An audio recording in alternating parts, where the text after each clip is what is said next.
Yesterday, Caleb Joseph, RBI chance, couldn't get it done. And the Orioles pitchers could not hang on to an early 4-1 lead. And the Orioles fell to the Yankees in Game 1. Tonight, the Orioles look to turn the page. Kevin Gausman will be on the mound looking for his first win of the year, his fourth ever against the Yankees. Baseball next.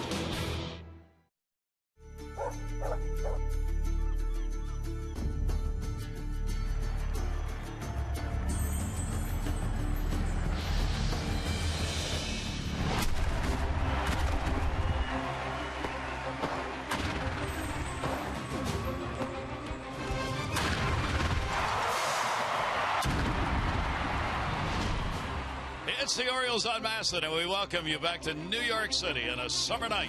Here in the Bronx, the Orioles and the Yankees in Game 2, with the Yankees picking up the 8-6 win in Game 1. Hi, everybody. I'm Gary Thorne, and welcome. For the Orioles, we showed you some numbers before the ball game last night, comparing the Orioles from Labor Day last year to Labor Day this year. A lot of numbers are exactly the same. What stands out, however, is the starting pitching ERA, which is up a couple of runs from where it was last year. And last night after the ball game, Buck Showalter, for one of the few times this season, actually had some things to say about the starting pitching and what he didn't like. Weigh-in made a lot of mistakes ahead in the count. We've had a lot of 0-2, 1-2 mistakes in the last 3 weeks that we've paid for, and not just one guy. A lot of them. Scored 6 runs. You like your chances. We didn't pitch very well. Made 3 mistakes that cost us 3 runs that came back to bite us. Starting pitching is not going deep for you, and is struggling seemingly everybody in that rotation. I mean, is it just a matter of the time of the season and tiredness? No, I think it's just, I know it's not tiredness because you've watched all year how we've been careful and giving guys extra time and limited innings and outings. So sometimes the mental and emotional part of it, and this part of the season is more than anything physical. And the Orioles had some hopes for a couple of pitchers. Kevin Gausman going tonight, who would be coming around second half of the season. And certainly Dylan Bundy, almost a forgotten player right now. He has hardly pitched in the Orioles organization after being the first round pick, first one in 2011. In the minors, only 167 innings total. And here at the major league level, only an inning and 2/3. Shut down virtually all of this year, just starting to throw again. They had hoped he'd be up here filling in some of those holes in the starting rotation. Mike Bordick, that hasn't happened. Yeah, well, unfortunately, Dylan Bundy got hurt. And you look at the beginning of this season, and a lot of the what-ifs were starting to be talked about in spring training, and Dylan Bundy was one of those guys. If somebody didn't step up in the Orioles rotation, Dylan Bundy's going to be healthy in midsummer, call him up. Well, there's another number 1 pick, Hunter Harvey, the same way, but he unfortunately got hurt and missed most of this season, and he's going to start throwing here pretty soon again. But there's 2 guys, big arms, young arms, top prospects in the Orioles organization that were just had to be not thought of this year, unfortunately, due to injury. They do have Kevin Gausman going tonight, but there is certainly more to the story. You know, when you have a team and you break camp with 25 guys and 9 of those players aren't on that roster as the season continues to go, which has happened to the Orioles, they had the DFA so many players to open room on the roster. It makes it tough for a team to really come together. So, you know, the what-ifs with the players they got over the offseason did not work out. The starting rotation hasn't lived up to the expectations after an unbelievable year last year, and too many young players getting hurt in the minor leagues right now. So it is a kind of a tough outlook here for the Orioles. You know, looking forward to the rest of this season. They'd love to end with a winning record. It's going to be a challenge right now, and I think they really have to focus on that, getting back to 500. And Kevin Gausman needs to focus on becoming the pitcher the Orioles need to have, not just this year, but for the future. Absolutely. Okay, Kevin, here it is. They're giving you the opportunity, the chance of a lifetime. They've given him chances before, and unfortunately, just because of the roster, he was the guy that had to be sent back down, and he rode that wave up and down many years here with your last couple seasons. Well, here's his chance to establish himself in the rotation. It's been an inconsistent run for Kevin Gausman indeed, but he has pitched very well here at Yankee Stadium, and this could be something that could spark them and play winning baseball the rest of the way. That's what the Orioles hope for. It'll be Tanaka on the mound for the Yankees tonight. The Yankees have been a half game out of first place, while the Orioles and Red Sox now have the exact same records in the East.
By Southwest Airlines. Book your low fare now at southwest.com. And by Royal Farms. Royal Farms world famous chicken and western fries made fresh, never frozen. Real fresh, real fast, Royal Farms.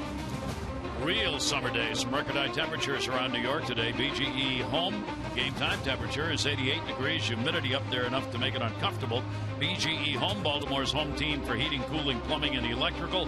Why would you call anyone else? And on this summer night, here's the starting lineup for the Orioles, brought to you by Southwest. Book your low fare now at southwest.com. And some changes, as you see. Raimel Parra Machado, Davis, Paredes, and Scope. Wieters, Hardy is back, and Ryan Flaherty. Jonathan Scope against Tanaka with a couple of home runs.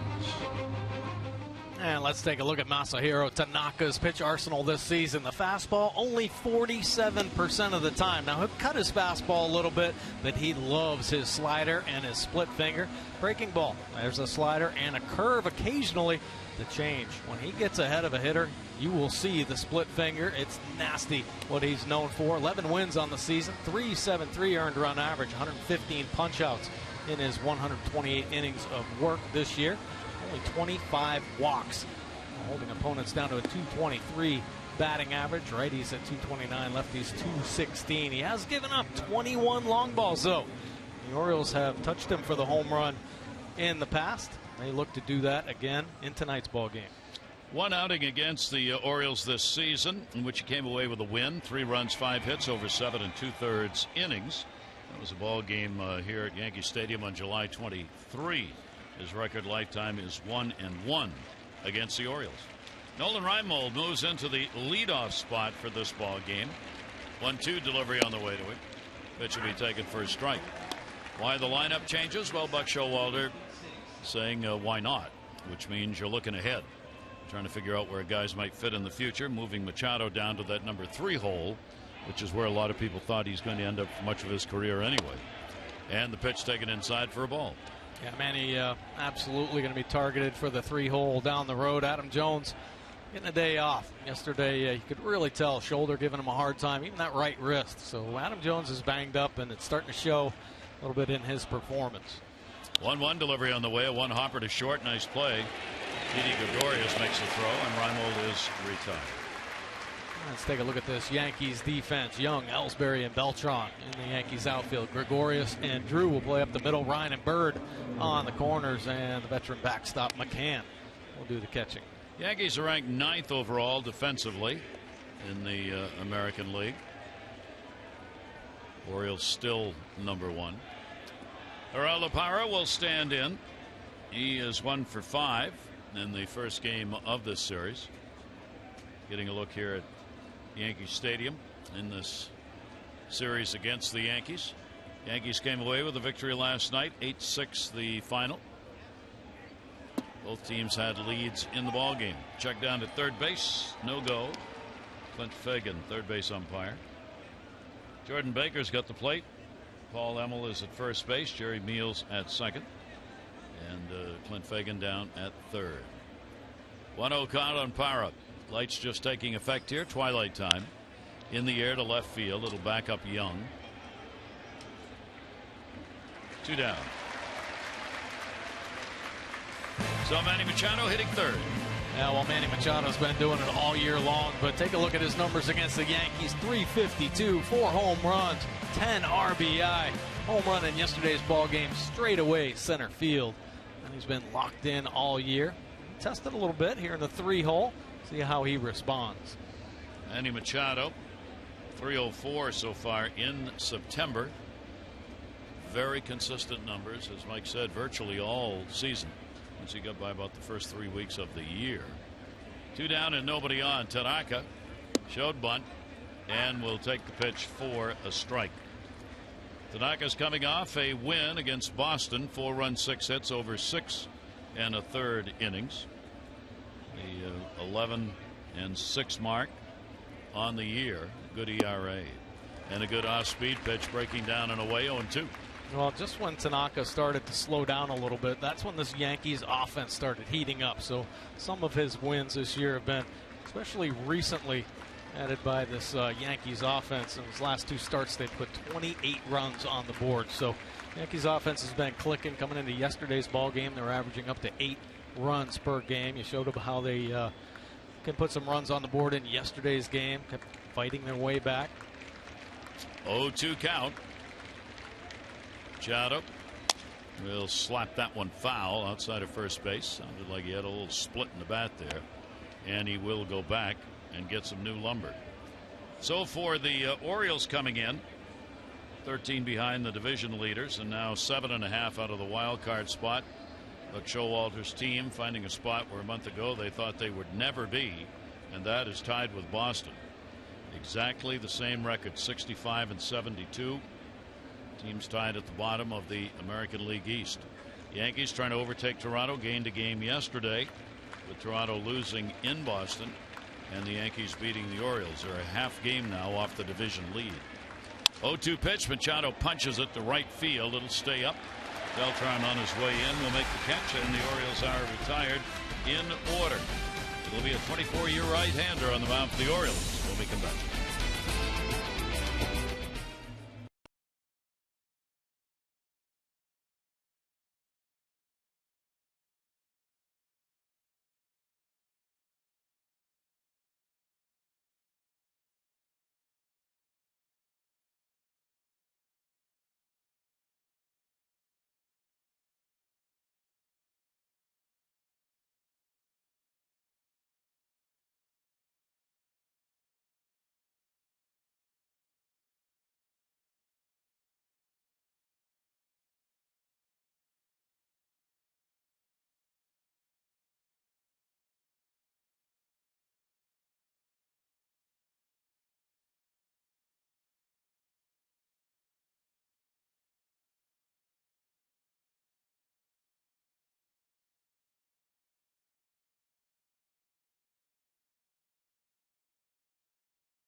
Orioles have continued to struggle this season, 27 and 45 on the road right now.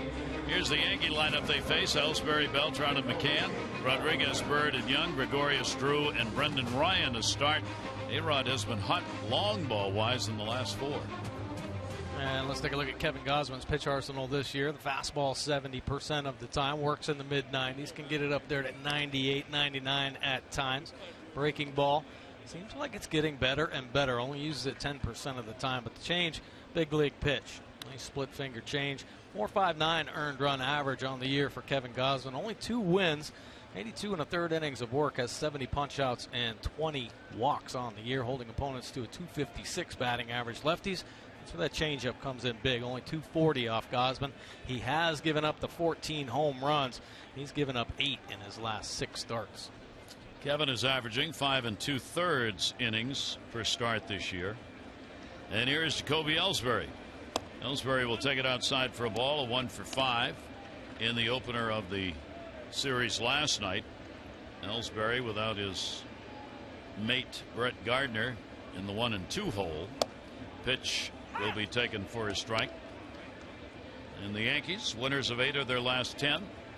They have had 20 home runs in the last 10 ball games. As Mike said, they're scoring a lot of runs and hitting a lot of homers.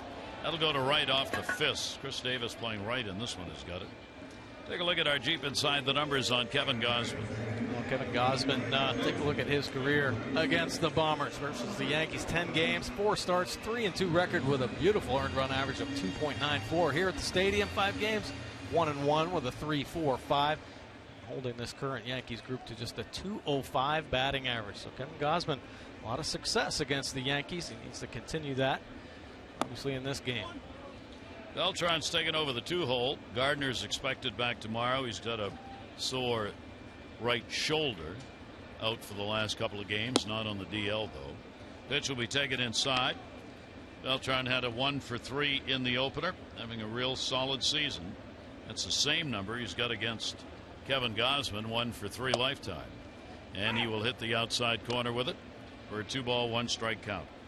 The key for Kevin, as has been true for the Orioles all year, it's about fastball command. 2-1 pitch. You can get that fastball where you want it.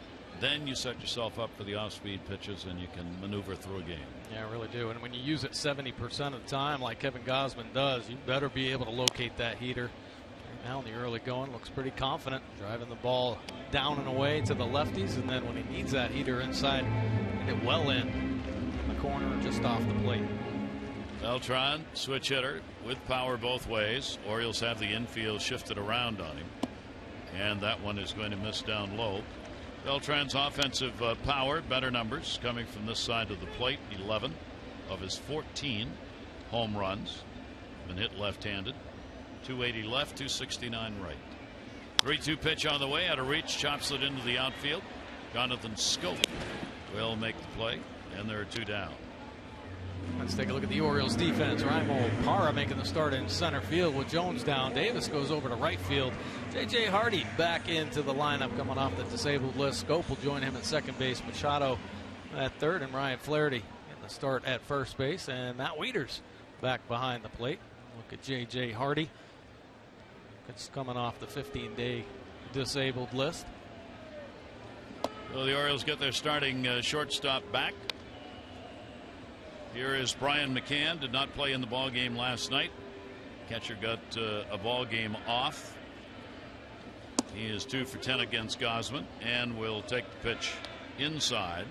And again, Gausman starts the hitter out with a 2-0 count. 2-0, 2 down, shift on. McCann will take that one way inside. Also today, Alvarez has been recalled. He was at Frederick. He did not have necessary paperwork to go into Canada with the ball club, so he comes back with them today. So Alvarez available off the bench. Taking all the way, that is going to be in there for a strike.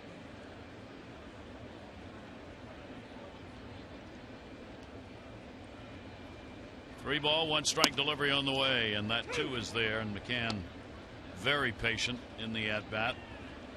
Works the count up to 3 balls and 2 strikes. Now, that's one thing this Yankees lineup does, and they'll do it the whole ball game.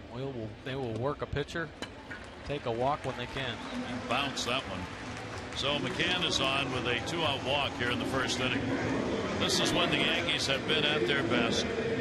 First innings this season, 110 first inning runs. That is #1 in the majors. Joe Girardi's ball club, when they score first, they're 57-17. That is also at the top.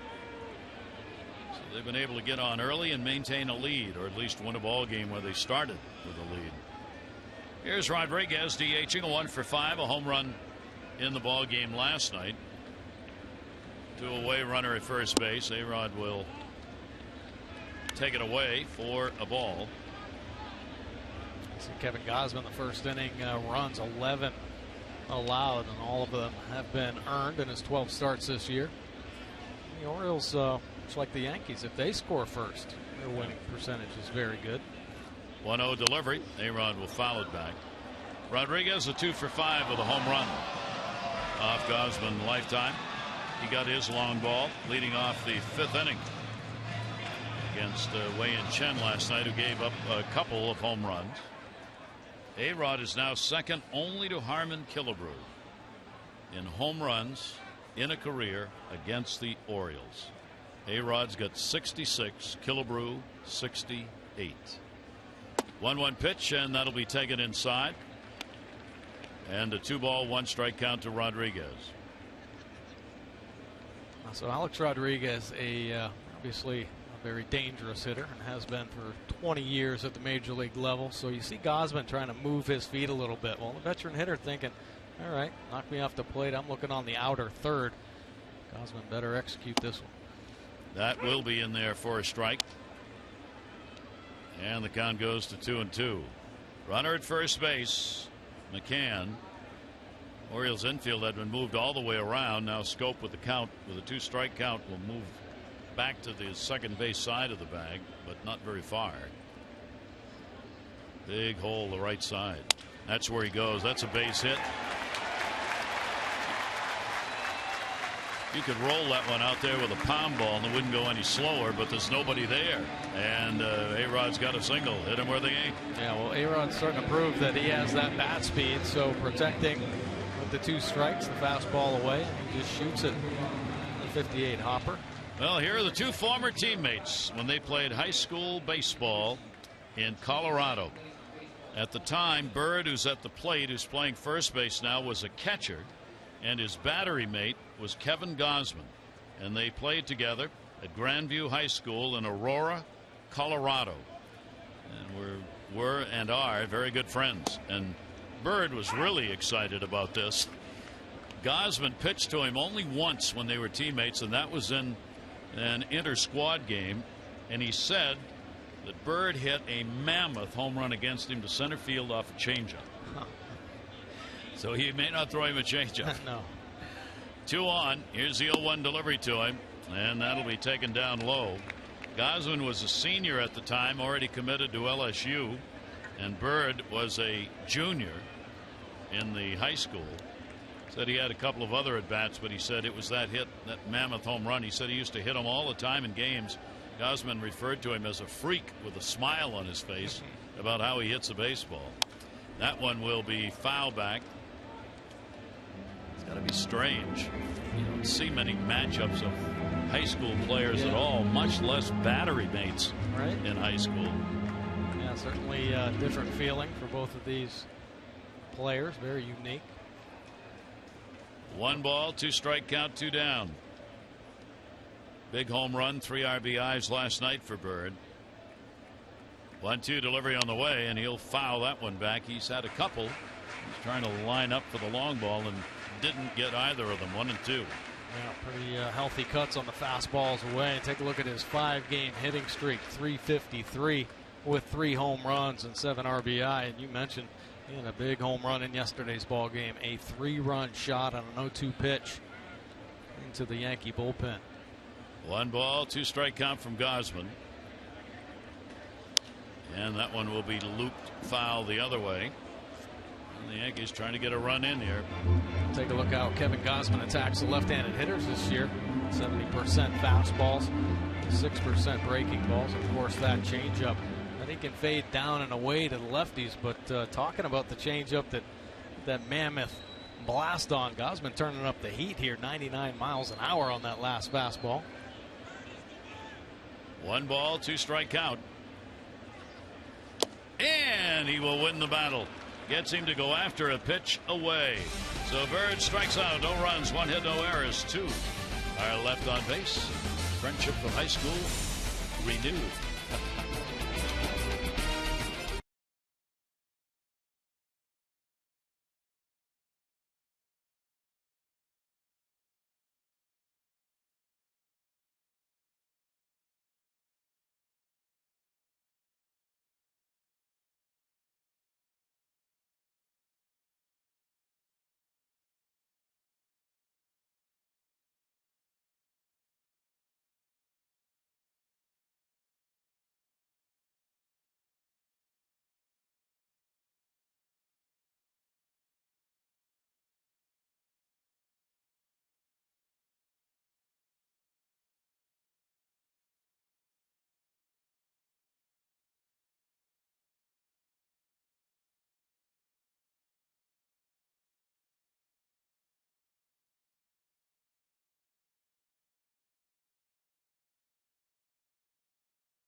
Pollock from Newcastle, Delaware. You've won $500 for being selected, $500 more for every Orioles home run hit in our ball game. Play baseball buck scratch-offs today. Win up to $50,000 instantly. Learn more. MDLottery.com/baseball. Dario Alvarez, as we said, joining the ball club. So there he is, back for the remainder of the season, at least in all likelihood. Chris Davis will lead it off. Chris has got a 6-game hit streak. Continued it in the ball game last night with a single and an RBI in his last time up. Tanaka's delivery to him will be down low for a ball. 3 for 9, a home run lifetime off Tanaka. Chris Davis been rolling a little bit. That home run total of 40 and up over 100 RBI. Seeing the ball very well here lately. A couple of walks in yesterday's ball game. Ended up with a couple of hits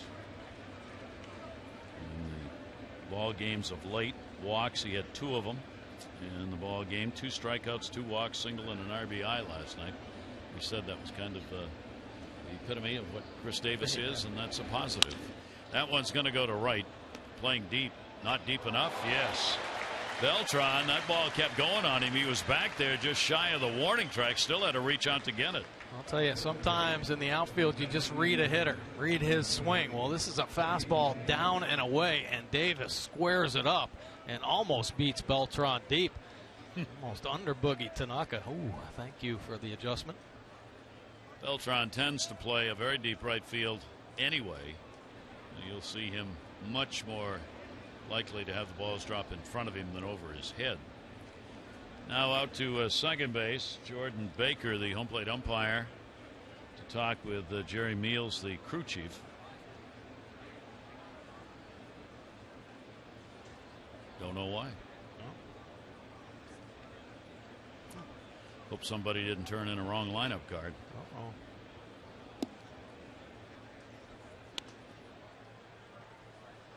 Going over to see Buck Showalter.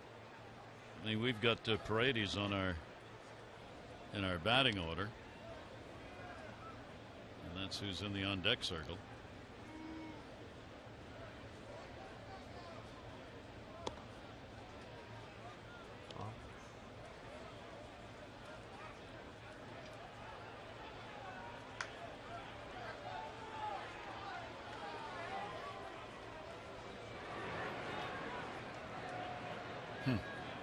Whatever it was. Oh, you know what I think it might be? The replay. Are the replay cameras down or something? That could be. Maybe. Yep. Or there's no communication on one side or the other. Nope, don't know. We'll find out. But we're just guessing. Here's Jimmy Paredes. Paredes had a 1 for 4 in the ball game last night. He too with the 5-game hit streak coming in. And a big swing on Tanaka's pitch that dives down. Brady's 1 for 3 against Tanaka. Well, if the Orioles offense is going to have success against Tanaka in this ball game, they're going to have to elevate him. He will take advantage of hitters if you start swinging at balls down in the dirt. Just like that. Oh, yeah. Everything goes down. The slider, the split finger, the changeup.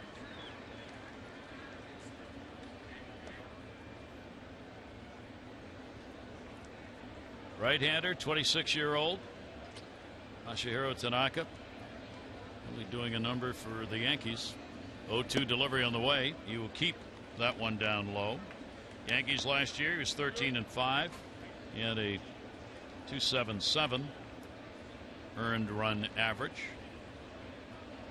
And this year, really repeating the season he had last year for them. 1 ball, 2 strike pitch. And that's where he kept it, and he gets a strikeout.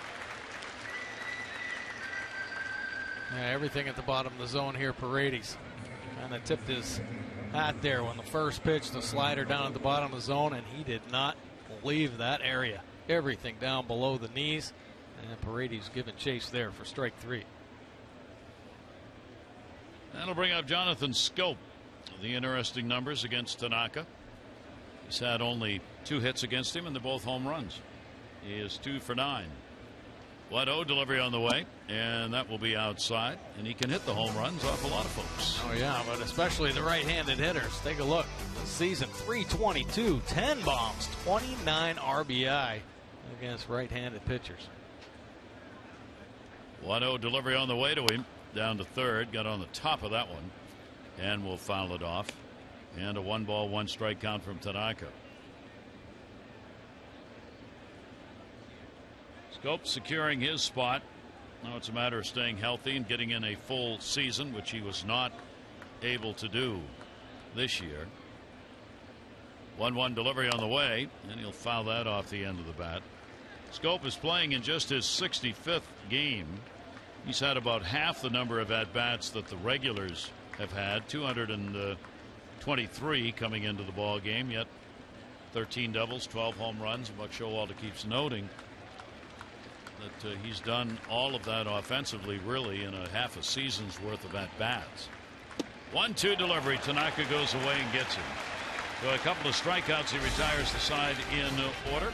We'll see Young, Gregorius, and Drew coming up for the Yankees.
Sorry, Dickey going against Henry Owens. Jays have the early 1-0 lead. They have won each of Dickey's last 9 starts. They could fall out of first place tonight. First time since August 23. If it happens, they would have to lose. Yankees win. And the Red Sox playing their best baseball of the year, looking for a season high 5th straight win. Oh, well, Red Sox could potentially play spoiler in a lot of ways. Obviously against the Blue Jays.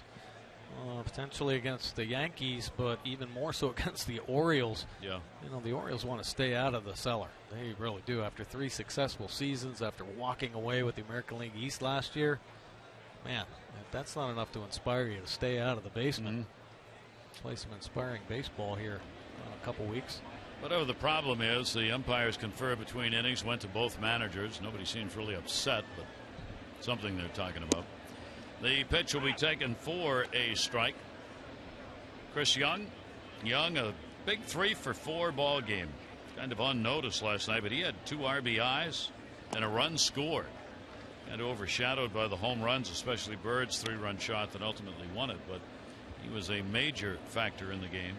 And he's now hitting .393 against the Orioles this year. Pitch will be up and in by Kevin Gausman. And at first base, taking a look in, Paul Emmel. 2-1 the count. Yeah, Young is one of the unsung heroes, I think, for this team. Somebody that's stepped in and done a great job. 14 home runs on the year. And of course, that big day against the Orioles and the big numbers like you talked about on the year against the O's. But it's this type of player that I think have been the key to the Yankees' success this season. Of course, the Stars have stayed healthy and done a great job, but you need other players to fill in, and Young quietly has done a incredible job for this team. We always talk about that in all sports.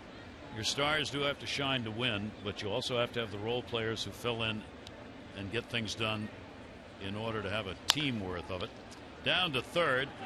Big hop made Manny Machado and got him at first base by that half step. He can run.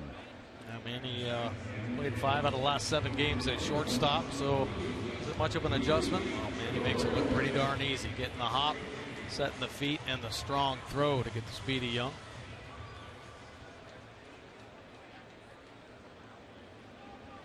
One down, gets the leadoff man out. Gosman's done that 69% of the time this year. Didi Gregorius, 1 for 4 in the ball game last night. He continues to be a red hot hitter for this ball club. Big stride out in front, ended up being a high strike called on him there. Gregorius, another one of those players who's getting it done. They weren't sure how he would fit in as the season went along. Well, thank you very much. He's fit in perfectly. He's hitting .465 in the last 11 games. 3 home runs, 14 RBIs in 11 games for him. Yeah, pretty impressive. You see the numbers before and after the break. I mean, huge increase, almost 100 points in his batting average. And, you know, that's him just settling down, feeling comfortable in this environment here at Yankee Stadium.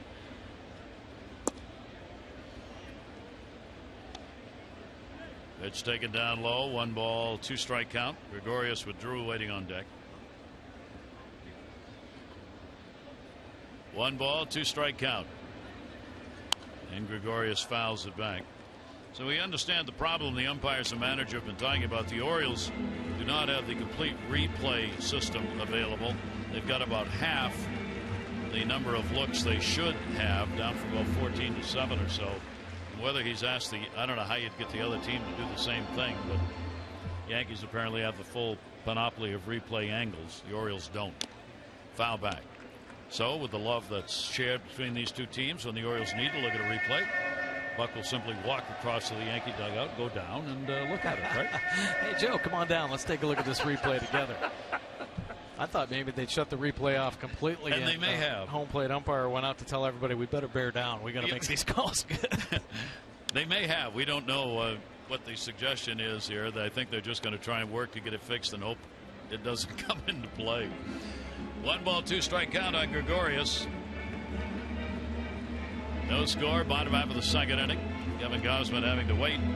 Here's one of those delays that's not supposed to happen as Gregorius steps entirely out of the batter's box. Steps back in and then asks for timeout. Under the new rules this year, supposedly with nobody on, you got to stay in. Here's the 1-2 pitch on the way. He'll reach cue that one down the third baseline, and the count will stay at the ball and 2 strikes. Kevin's making some really good pitches right here with 2 strikes, but Gregorius, a nice job battling, fouling them off, working that outside corner. Quality pitches, every one of them. Find that put away pitch. 1-2, he'll try it again. And Gregorius will once again foul it off in the 8th pitch of the at-bat. Gregorius has got a 1 for 4 in the only times he has faced Kevin Gausman. Count at 1-2. Kevin trying to get a run going here to close out the final month of the season. That's going to go to second. Jonathan Scope on a liner. And there are 2 down. This Saturday, the Orioles take on the Royals. Special 105 afternoon matinee. First 20,000 fans, 15 and over, get a Birdland knit scarf. Tickets for the Saturday afternoon game. You can get them at Orioles.com or 888-848-BIRD. Kevin coming off a tough loss against Tampa Bay in a very short outing. 2 1/3 innings, 4 runs, 8 hits in his last outing for the Orioles. Here's Drew. Takes it outside for a ball. Kevin has not had a win since the 1st of August against the Tigers. Since then, there have been 4 losses and 2 no decisions. Pitch is taken for a strike. 1-1. Well, Kevin Gausman has an unbelievable amount of talent and intellect in the game of baseball. Sometimes, unfortunately, I think the head gets in the way of a lot of these talented pitchers that the Orioles have, and maybe overanalyze the delivery or maybe even overanalyze how they're going to attack a team. You look at somebody like Kevin Gausman and that overpowering fastball. Stick with your strengths. Don't look at their weaknesses and try to attack. Be confident in your ability, your strengths, and stick with that and work it through a ball game. Yeah, it was funny. Wei and Chen was saying virtually that last night when we talked to them after the ball game. I overthought the game. I'd made a lot of starts. I was a little bit tired. I started worrying about that. How should I change things because of that? And it didn't work for him. Gausman gets it to work here, though. He gets the strikeout and has a 1-2-3 inning as Drew is retired. Scoreless ball game.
.805 national broadcast on ESPN, so you can join the Birds under the lights on Sunday in a rematch of the ALCS last year. Tickets at Orioles.com or 888-848-BIRD, and also same locations to get exchange information. Sunday's game, night game, moved from 1:35. Orioles bat here in the third inning. It'll be Wieters, Hardy, and Flaherty due up. Matt back behind the plate. He's had a hit in each of his last 3 ball games, hitting just .200 against the Yankees on the year. Masahiro Tanaka delivers to him, and a swing and a miss, and a pitch down and in. Well, I was just about to say it's going to be interesting to see how his wrist feels, if it limits his ability to be aggressive with the bat. But he let it fly right there, maybe just kind of testing it himself. Banged his right wrist up in Toronto after a great defensive play, backing up first on an overthrow by Scope and trying to get Troy Tulowitzki. That one's going to be popped up in the infield, shortstop side. Third baseman is there. And Ryan will put it away. Wieters is retired. Our Maryland Live Casino inside the numbers with the return of J.J. Hardy. Check this out, with and without Hardy in the lineup. With J.J., 91 games, 49-42, well over 500. Team batting average at 256 and 4.5 runs per game. Without J.J., there's been 46 games and only a 16-30 record. Team hits 243. I'll tell you, when you have a veteran that can stabilize a team like J.J. Hardy, you see where the results show up. Obviously, the win-loss record, and it makes everybody better around him, especially when you have an infield with Machado and Scope, a couple young players that I'm not saying that there's a burden when Hardy's not in the lineup on their shoulders, but it certainly takes a lot of thought out of their game. They can just relax and play. That'll be fouled off by Hardy. JJ's last game was on August 23, and on the DL with a groin problem and a shoulder that's bothered him a bit. Just one of those seasoned bodies that hurt situations, as are most of the players at this point. 0-2 pitch on the way, and Hardy will go after one that's upstairs. Tanaka gets his third strikeout, and there are 2 down. So all you hear about Tanaka is his split finger. He throws a lot of sliders as well, but he has got An above-average fastball, 93 right there, top of the zone. The fastball ranges from 91 to 95 miles an hour, so it's another weapon in his arsenal of pitches. Tanaka has 2 away, trying to retire the first 9 as Ryan Flaherty stands in. Flaherty a 1 for 3 in the ball game last night. Off-speed delivery. He is going to be in there for a strike. Against Tanaka's, faced him only 3 times and gone 0 for 3. Opponent batting average we talked about at .223 against him is one of the best going in the game. As with most of the Yankee starters, Tanaka has been on the DL and to take some of his starts away because of injuries. Right elbow inflammation from July 8th through the 19th. He was not available. 1-1 delivery on the way. Inside. Evaldi now has got the elbow problem. He's not going to throw for 2 weeks. Some question whether Evaldi will be back. So Sabathia has moved into his spot for tomorrow night. Sabathia will be coming off the DL in order to pitch in tomorrow night's ball game. He's got a right knee problem that's chronic at this point of his career. 2-1 delivery to Flaherty, and that will be fouled off. Pineda's had a right forearm strain. He pitched last night, but he was out for a little over a month. Von Nova coming back from Tommy John. He didn't start pitching to June 24, which makes the fact the Yankees are a half game out of first place even more amazing. Yeah, it really does, and they've done it without making a lot of moves by way of trade. And this is one of the first years they've been quiet on that front. They've trusted what they've had in the organization. Guys have stepped in and led them into this position in September, hunting down the postseason. Luis Severino filled in as a starter. He's now in the bullpen. He did outstanding work for them. Adam Warren shifted to the bullpen when Nova came back. 3-ball, 2-strike count, 2 away. And Flaherty will back out. Tanaka takes a little too long for him.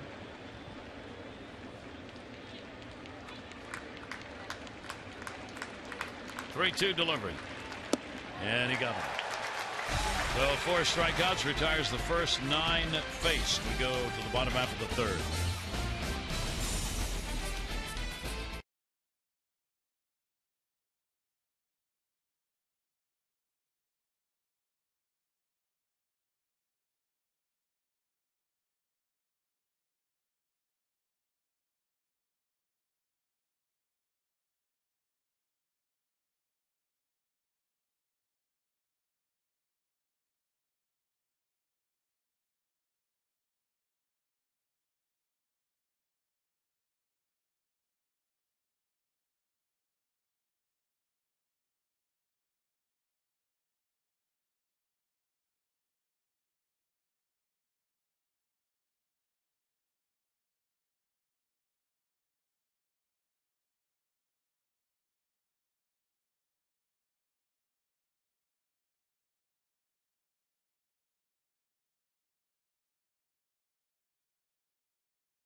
Nobody knows. He talked about it before the game yesterday. This is what happened.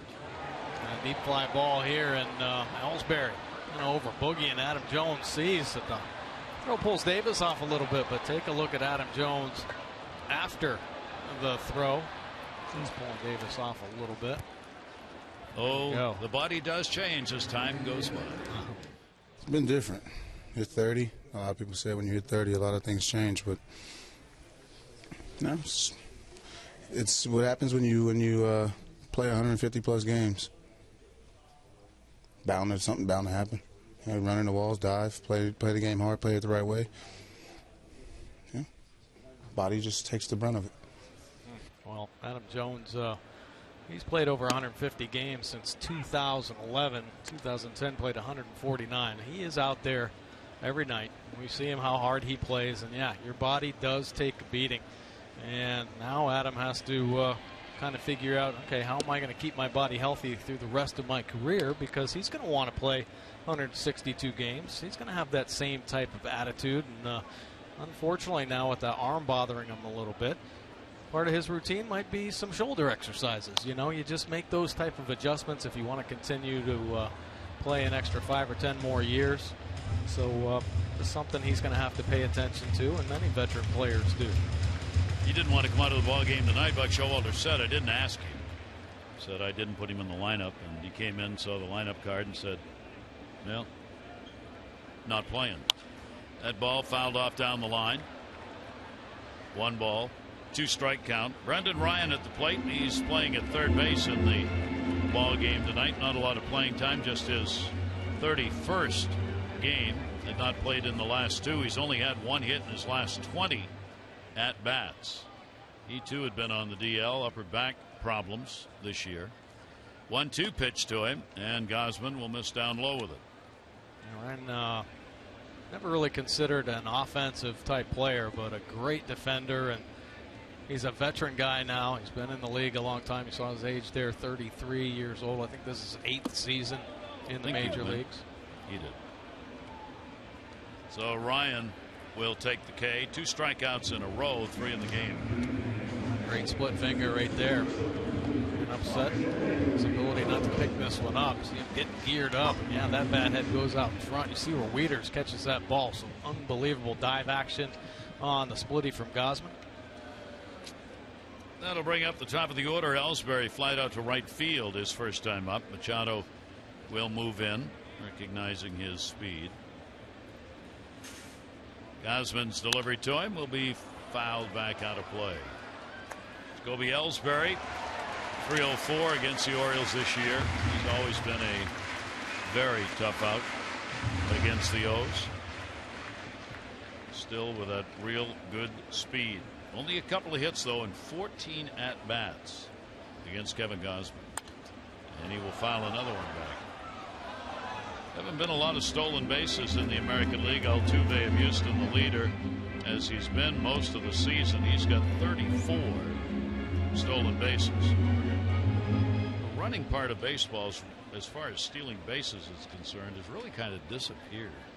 You don't see very much of it going on anymore. That'll be a base hit into right field.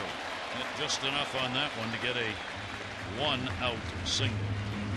Time for you to tweet your strongest fan photo. Use O's Couch Cam. You just might see yourself in an upcoming broadcast brought to you by T-Mobile. It is becoming kind of a lost art in the game. There's a lot to it that goes into stealing bases. Obviously, getting good jumps, quick first step. Have to certainly have that speed, but there has to be an awareness too of the starting pitcher and you know what he does with his move, and is he quick to the plate or slow to the plate. That ball's going to go towards the gap. Parra will put it away. Beltran retired. Back to first goes Ellsbury. In the National League, Burns is the leader. He's only got 26 stolen bases, even 10 less than Altuve. Plus the factor, you don't want to give up outs on the base paths anymore when most teams are playing for the home run RBI. Yeah. So you don't want to commit an out, and all the research has shown if you can't be 75% effective stealing, you're costing yourself runs if you try and steal with a number below that. So put all that together and guys hang around first. 2 down. Here's McCann, and he will take the pitch down low, and here's exactly that kind of situation. Back in 1930, 1940, even 50, you might see Ellsbury running, trying to get into scoring position for the hitter at the plate with 2 down. But with McCann, you don't want to risk making it out and take the bat out of the hands of a power hitter. 1-0 delivery on the way. Great pitch down and in. Yeah, obviously a couple factors here with the 2 outs. If Ellsbury gets thrown out, take a look at McCann's power zone. Loves the pitch on the outer third, so he's looking away. And he has incredible coverage throughout the zone. Everything in red, balls he hits the hardest.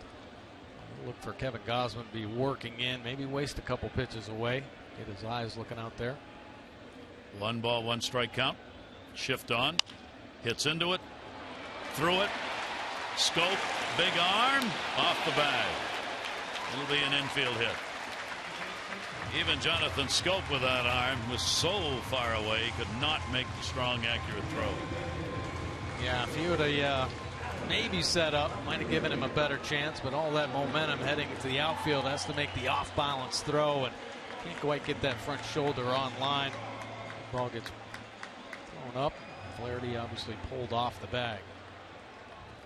So the Yankees with 3 hits, 2 in the inning. Again have runners at first and second as they did in the first inning, and as was true in the first inning, 2 outs. This time it's A-Rod, a base hit his first time up. Yankees 3 for 8. So were the Orioles with runners in scoring position in the ball game last night. Pitch on the way will be taken for a strike. A-Rod with a 3 for 6, including a home run in his at-bats against Kevin Gausman. And another scoring chance for the Yankees. Outfield will play A-Rod to pull. Scope holding the runner at second. 0-1 delivery. He was winding up for that one. Took it. It's a strike. And he's behind on the count. Really? Yeah. 0-2. Nice breaking ball right there from Kevin Gausman. Starting to get a feel for that pitch. Start some hitters off with it. Isn't a good put away pitch yet for Kevin Gausman, but showing the ability to throw it for strikes and not leave it hanging up at the top of the zone. 0-2 delivery on the way. Fought back. Rodriguez with a home run last night. Next one will be number 30, and it'll be another one of those magic marks for him. When he hits 30 home runs this season, it would be the 15th time he has done it in a year. Only he and Hank Aaron can say they have done it 15 times in their careers, 30 or more home runs in a year. 0-2, 2 away. Rodriguez has 3 home runs in the last 4 games. 0-2 count, 2 down. Ellsbury the lead runner, McCann at first. Gausman with the 0-2 delivery, and A-Rod punches it off the fist. Playable. Look out. That's because of the on-deck circle, I guarantee you. Matt Wieters is tiptoeing. You got 2 bats and 5 other pieces of paraphernalia laying there, and you're trying to get over there and keep track of a pop-up and not break your ankle. Yeah, real dangerous. Like a yard sale over there with the weighted bat, pine tar, the donuts, and yeah, Matt Wieters came over there kind of gingerly and lost a little bit of the focus on the baseball. Could not come down with that big third out. 0-2, 2 down. They're going to charge an error on that to keep the at-bat alive. That's kind of iffy. They don't mind putting the E up on the board here, do they? No. Flaherty the error yesterday. A-Rod, a rainmaker to center. Para. He's got it. And that will retire the side. No runs on 2 hits, 1 error. 2 are left on base.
Brought to you by Southwest Airlines. Book your low fare now at southwest.com.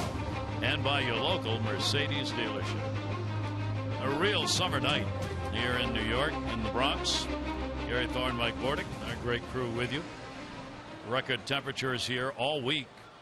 About 93 or 94 today. Buck Showalter. See, the Orioles now bring out all the stuff to go in the on-deck circle. And Buck made sure of that. Talking to the ball bat boy between innings. Now he's asked them to clean it up. They've taken everything off that circle. That ball is going to be popped up first base side by Nolan Reimold. Bird makes the catch. Reimold's retired. He is 0 for 2. Now they only have the weight out there. I don't know. We were talking between innings, Mike. With the risk of injury being as great as it is, as you saw Matt Wieters going over, why not just keep all that stuff in the dugout? Yeah. You don't really need it out there, right? Absolutely not. You could bone the bat, rosin it up down below, and then when you come out, if you want to weight a bat, swing it, but hang on to it. Yeah, and I really think they're supposed to pick it up. Yeah. And clear it off there. Yeah, because the risk of injury is definitely high. Parra will take the pitch for a strike. He flied out to left field his first time up. No score. 0-3-0 for the Yankees. 0-0-1 for the Orioles.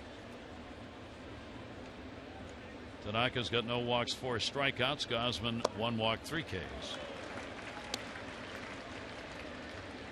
Right now, the way Tanaka's pitching, you get a little worried if you're the Orioles. Yeah. He's throwing the kind of stuff that can be big night. Yeah. Yeah, command of all of his pitches. He's mixing everything up. He's not leaving anything over the heart of the plate right now. Once again, getting ahead. Parra facing him for the first time in tonight's game. See, and that's a dangling participle. He's not facing him for the first time in tonight's game.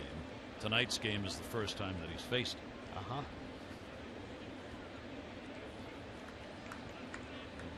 Be a pop test tomorrow, pop quiz tomorrow at the beginning of the game. 0-2 count.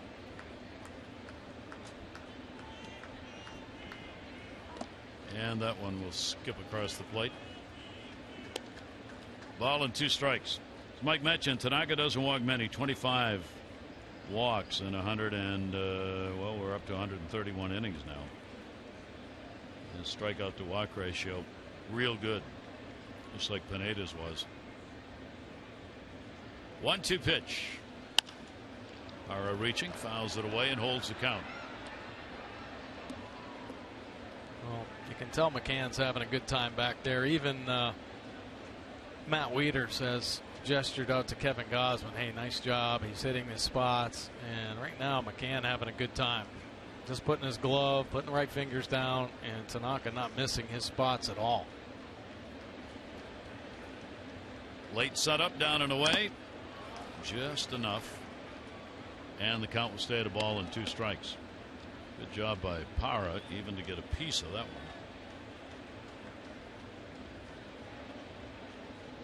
one. Orioles have worked him for a couple of 7, 8 pitch at bats. This will be the 7th pitch of this at bat to Parra. 33rd game already as an Oriole.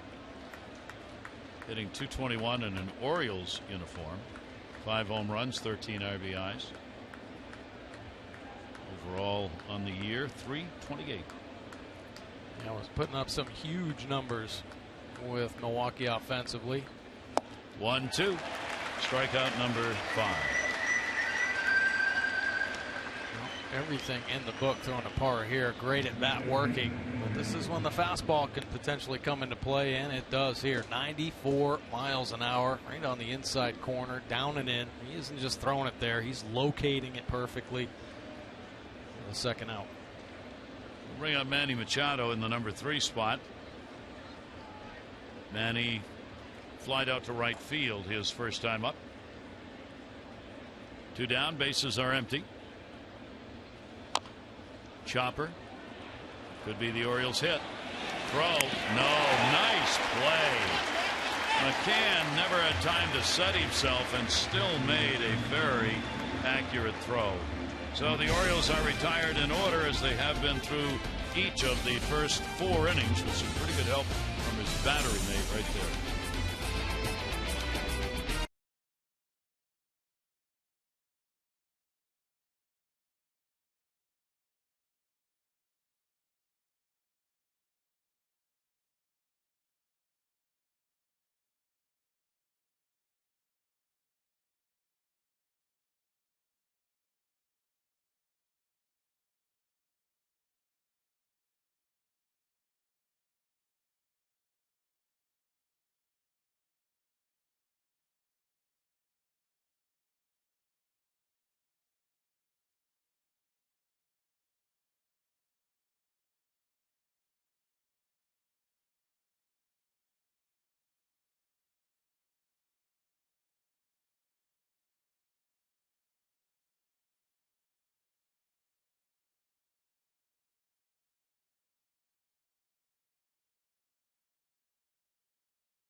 College and this date in baseball history, 1965.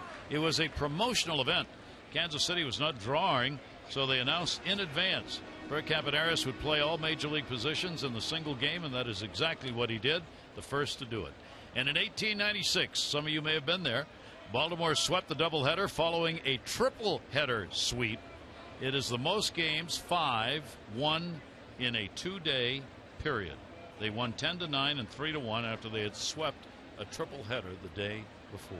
Don't you wish you played back then when you could play 5 games in 2 days? Oh my gosh, yeah, good day for 3, right? And that one is bounced. No score, bottom half of the 4th inning. Bird and Gausman meet up again. Gausman won the first match with his former battery mate from high school. A swing and a miss. Good off-speed delivery right there, and a 1-ball, 1-strike count. Getting some good movement on that outside corner, both the 2-seam fastball and that change fading away off that corner. That one will be foul back.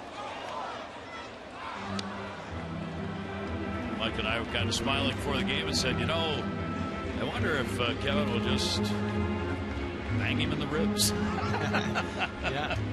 Welcome to the big leagues. 1-2 delivery just misses away. Talking with Joe Girardi for the game about Bird, he said, we are so high on him and his future at the major league level. And a swing and a miss. So Kevin Gausman, his former battery mate, has now struck out against him twice. That's 4 Ks in the game. Well, this isn't the same change he saw back in high school. This is a nasty split finger, 86 miles an hour. And look at this late fade action. This dive bomb it down and away. A couple strikeouts against his former teammate. Kevin Gausman. It's the first out. Here's Young. Takes the pitch for a strike. Grounded out his first time up. Chris Young to be followed by Didi Gregorius.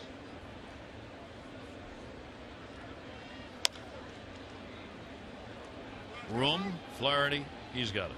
2 down. Pitchers dominating here through the first 4 innings of this ball game. Register now for the Longevity Foundation's Breathe Deep Baltimore 5K walk, raising funds and awareness for lung cancer in memory of the Orioles' late public relations director, Monica Pence Barlow. It'll be on Saturday, October 3 at the ballpark. Benefits lung cancer, and you can register and get information at Orioles.com/longevity.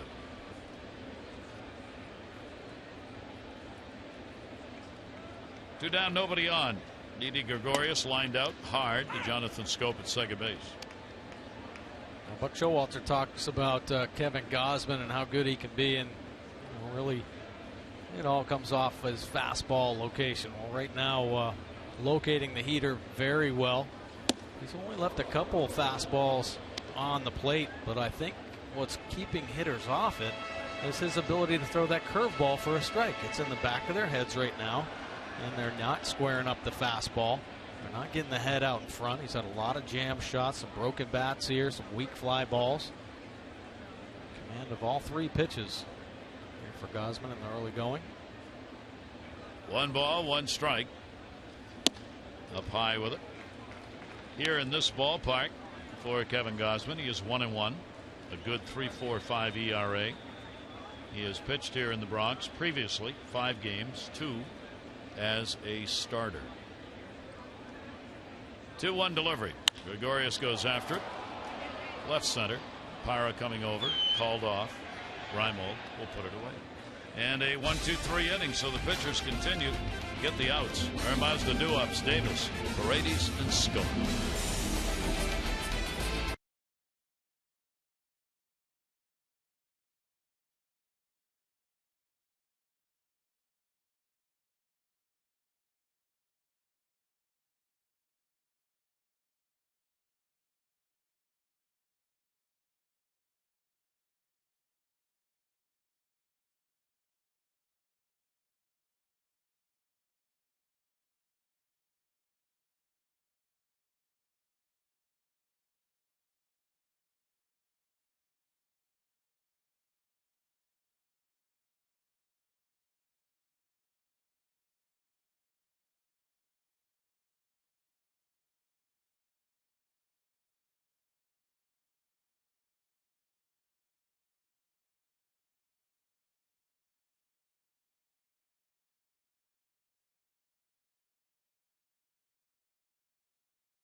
This now says the Mets 84.5.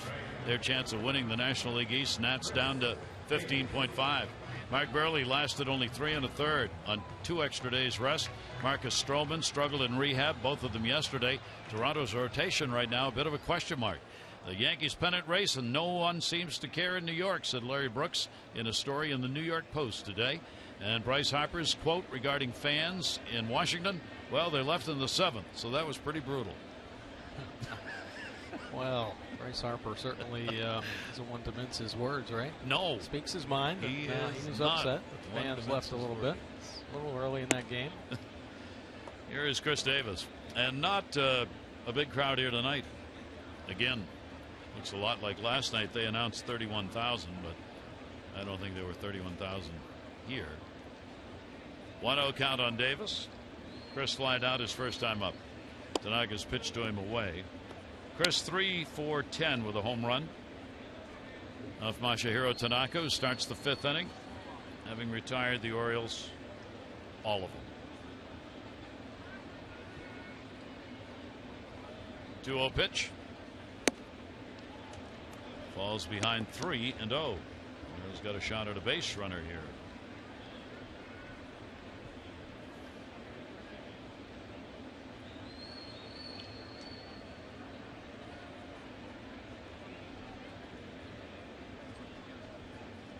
Right-hander ready, and the 3-0 pitch Davis will take, and he's on. 4 straight out of the strike zone. First Oriole base runner is a leadoff walk here in the 5th inning.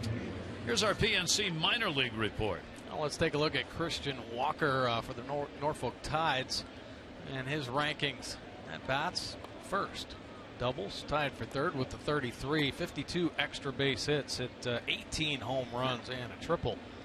And the total bases fourth, 226. Now last year split the season, AA and AAA. Nice to see what he would do in a full season at AAA, and a very impressive year once again for Christian Walker. 5 in a row out of the strike zone. Jimmy Paredes, strikeout victim, his first time up. Orioles DH with a runner on to first base and a 1-0 count. Infield pulled around. Ryan stays close to third and take the bunt away. Paredes over the top. That's where he got him last time on that pitch. 1-1. Yeah, he's not going to give in. He's going to continue to work the edges. Talked about the Orioles offense has to have that ability to see him up in the zone. See the first couple down at the bottom once again to Paredes in his first at bat. Every pitch down below and out of the strike zone. Paredes has gone 5 for 14 so far September. Good number. 1-1 delivery on the way. 1 ball, 2 strike count. Well, Tanaka finds the strike zone after 5 were not in it. Tanaka, despite all the years that he pitched in Japan, and he did have a lot of experience over there, still has a lot of good years, you would think, in front of him. He's only 26 years old, won't turn 27 to November. Boy, he's eating him up with that pitch. Yeah, that's the good split finger. Throws it hard, 89 miles an hour here, and nothing close to the middle of the strike zone. Everything down below the knees comes in hard and just disappears. Paredes going down again. He has struck out as many as 11 in a ball game in his career. He has done that twice. He has not hit double digits this year. Had 9 Ks against Seattle earlier. That's his season high. 6 in this game. Pitch will be outside. Jonathan Scope, a strikeout victim, his first time up. Davis on at first base with 1 away.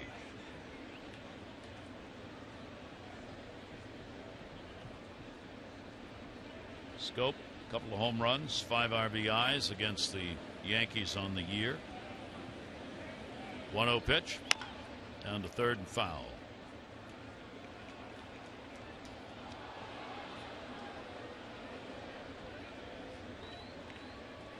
Two teams will wrap up the 3-game set tomorrow. We'll be back with you 6:30 O's Extra. 7 o'clock for the ball game. Ubaldo Jimenez and CC Sabathia. And the Orioles get a day off before the weekend series against Kansas City. 1 ball, 1 strike delivery, and another swing on a pitch tailing away. 1-2. Well, this is what pitching's all about. Changing speeds, changing locations, nothing straight, everything moving around, and they're a 77-mile-an-hour curveball. He's got every pitch in the book and then some. His ability to change speeds on his slider. 1-2 delivery in the dirt. Good stop. McCann holds the runner. Remember, coming out to the ballpark here in the weekend, don't forget the start times now for the games against Kansas City. Friday will be 7 o'clock game. We'll have it on Masson. And then Saturday is an afternoon game, 1 o'clock on Fox. Sunday is the Sunday night game on ESPN at 8 o'clock. So Friday at 7, Saturday at 1, Sunday at 8 for the Kansas City series. 2 ball, 2 strike delivery. Got him waving. 2 down. Slider right there. The pitch he throws pretty hard. 87, starts on the plate. See how far it works itself off, getting on the side of the baseball. And Scope can't pick up the spin. And he goes down for the second out. Back-to-back Ks. Matt Wieters popped out his first time up. Davis, the leadoff walk, is still over there at first base.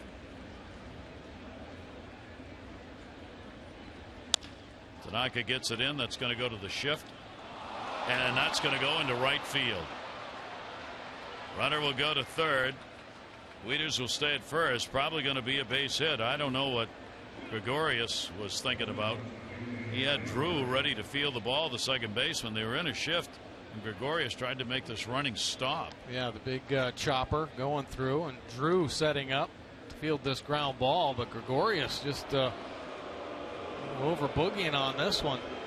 You want to try to get to balls you can, but with the speed of Wieters and Drew setting up, not a smart play there. So there's the first hit. Fans booing the call. Really not much else you can do with that. The Orioles get runners on at first and third. Wieters ends the no-hitter here in the fifth inning with 2 down. Now the Orioles get a chance to get on the board.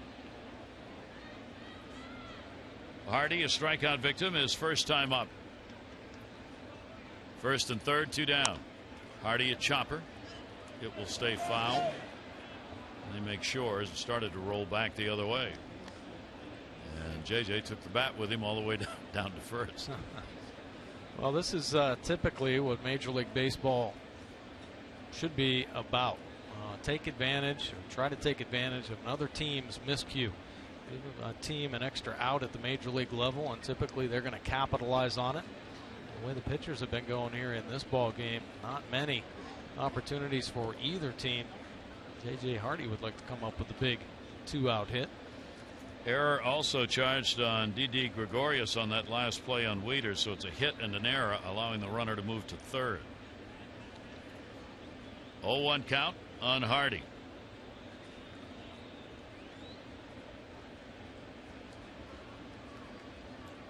Tanaka, the 0-1 delivery to him, just to welcome you back off the DL. 1 ball, 1 strike count. There you go, the ability to let it go. 94, 95 at times with that fastball. Many teams forget about the heater. So many different off-speed pitches that he mixes in.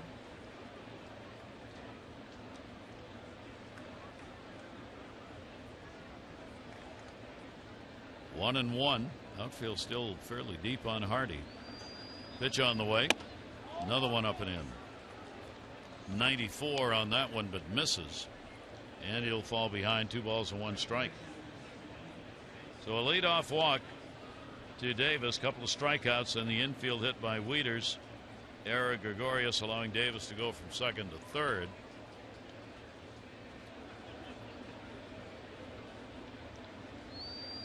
Two-one delivery on the way. That'll be fouled back. JJ wanted that one. That slider didn't do what Tanaka was hoping for. McCann wanted it down and away, but it stayed spinning right in the middle of the plate. JJ shaking his head after that swing. Not getting many mistakes to hit off Tanaka. Now they've reversed the call. No error. Just a single for Wieters. It's going to be a little tricky to answer to if Tanaka ended up with a one-hander and charged an error on Gregorius and the ground ball. Yeah. You could still do it. Say, even if he fielded it, he would have gotten the out. 2 ball, 2 strike count, 2 down. Hardy will take, and the count goes full. So JJ works the count to 3 balls and 2 strikes. Trying to give the Orioles a lead in the ball game. Davis for the walk at third, the single by Wieters at first.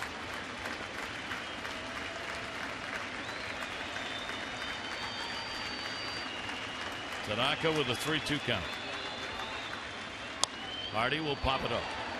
Infield, second. And handled by Drew. So the Orioles do not get a run across. No runs on 1 hit, and 2 are left on base.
Against Gray, pretty good matchup right there. The Astros have lost 5.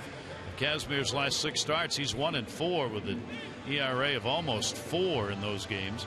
The Rangers have won 22 out of 34 since the 1st of August.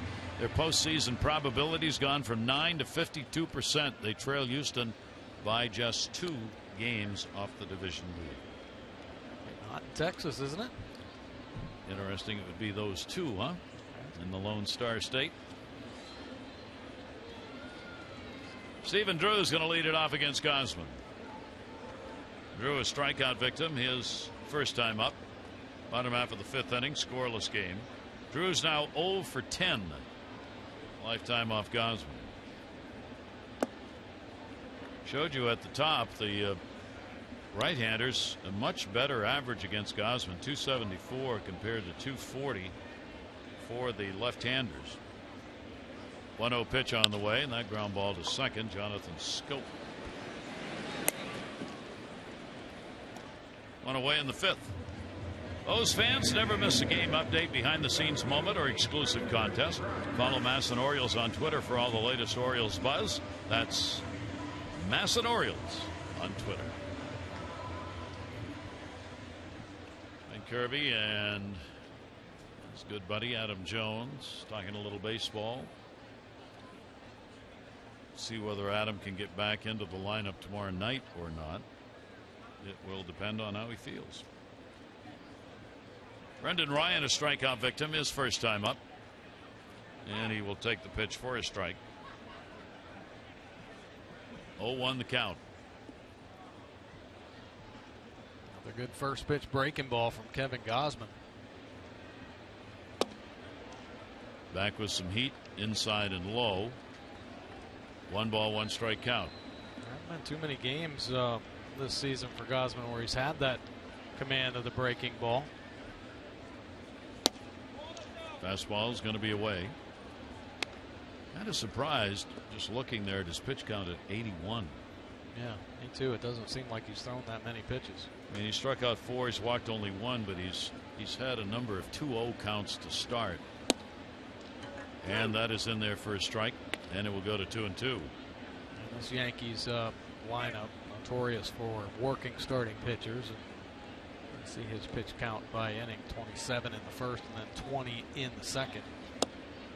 And he'll miss outside with it. Kevin has had his struggles on the road where he is 1-5. His earned run average in road games this year is 6.3. At home, 2.7. 3-2. Wow.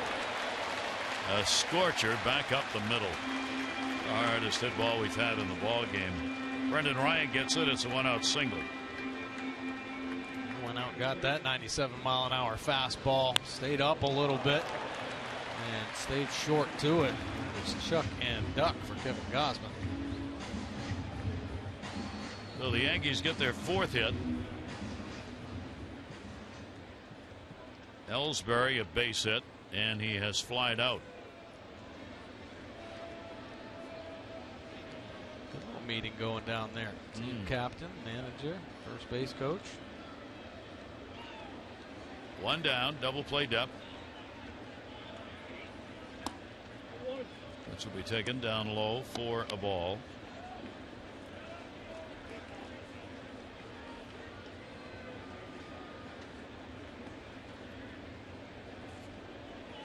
One-0 count, Ellsbury. Yankees have had a couple of chances, 4 left on, 2 in scoring position. They left runners at first and second in the first and third innings. And that one's going to miss down low. This is how that pitch count has gotten up there. He's been able to come back and get the outs, walking only 1, but those 2-0 counts have taken him to the 5, 6, 7 pitch count in an at bat. Yeah, can't get that early contact going with this patient Yankees offense. Ellsbury 2-0. 3-0.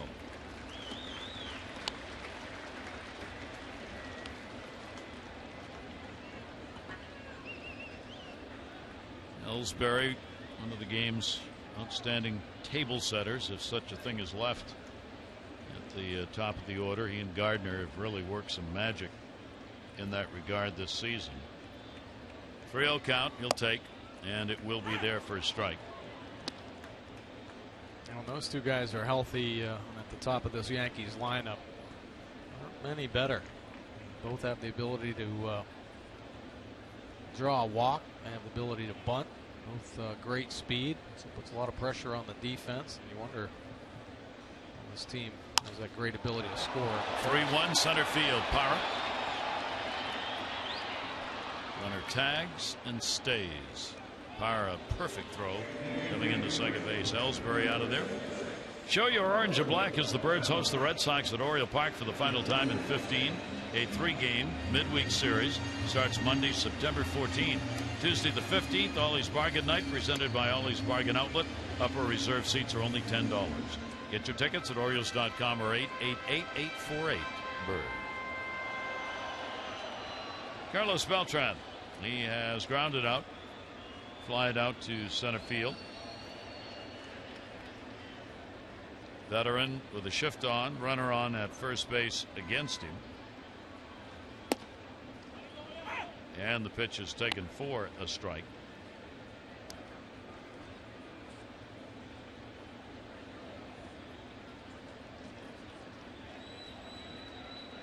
Not a big lead at first base for Ryan. It's that same type of situation where don't want to take any chances, making out over there at first base or stealing. Beltran a chance. He's heated up here the second half of the season. 6 home runs in his last 30 games. He has split his home runs up home and road 7 and 7. A little better average on the road. 0-2 pitch on the way, going for the outside corner. Beltran, of course, brings that great left-handed power bat to a ball club and a stadium long noted for taking advantage of those power swingers with that 314 straight down the line. 1-2 pitch on the way. That one's going to go the other way. They weren't playing him that way. That'll fall in for a base hit. Reimel gets it in a hurry. Ryan's got to stop at second base. So instead of the power to right, it's the bloop to left for a single. Did a good job of just getting the bat on that baseball. Pretty good pitch from Kevin Gausman. He just touched it as it was running off the outside corner. Found some outfield grass. So this inning continues for Gausman. So another third time in the ball game.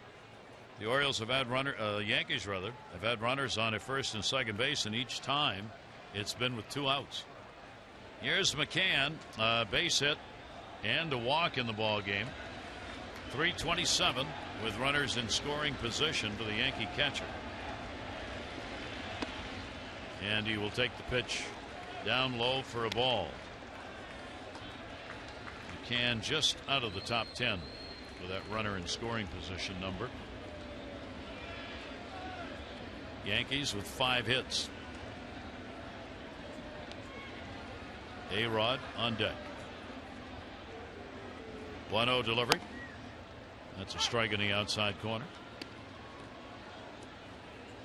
McCann having a career year. I mean, he's always been considered a power hitting catcher. 8 straight years with 20 home runs or more. He's won 5 Silver Slugger awards, but this year career high with the 25 long balls. 1 ball, 1 strike delivery, and he'll foul that one off. Another good pitch away by Kevin Gausman. Well, McCann certainly taking advantage of the home ballpark. 279 his average here, 216 on the road. And his power has been here, 16 home runs at home and 9 away. 1 ball, 2 strike count, 2 down.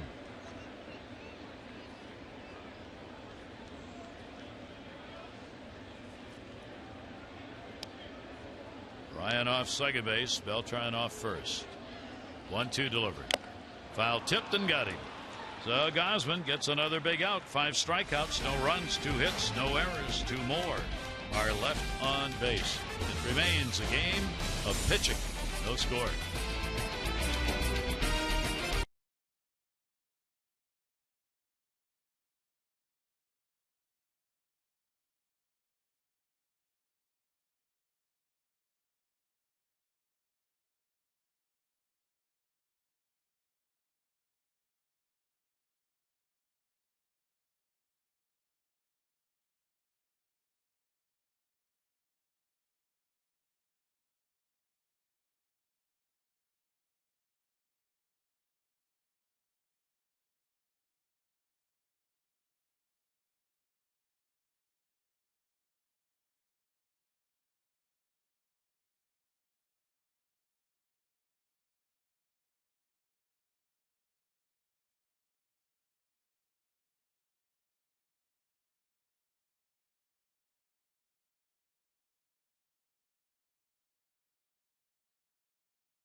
Tanaka is on his game, and he is certainly silencing the O's bats. There, Jonathan Scope going down on the slider. Hardy on the high fastball at 94 with a good two-seamer underneath the hands of Parra. But Gausman, he's looking good against the Yankees. He's got his command going. The fastball blowing it by Drew there.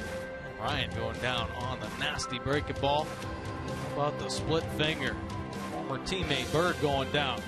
Gausman has the 5 Ks on the afternoon. Geico, 15 minutes could save you 15% or more on car insurance. Visit geico.com for a free rate quote. Tanaka starting out the 6th inning with Ryan Flaherty at the plate. Flaherty, a strikeout victim, 1 for 4 in the first 2 games of this series. And he will take the pitch away for a ball. These 2 pitchers really going at it.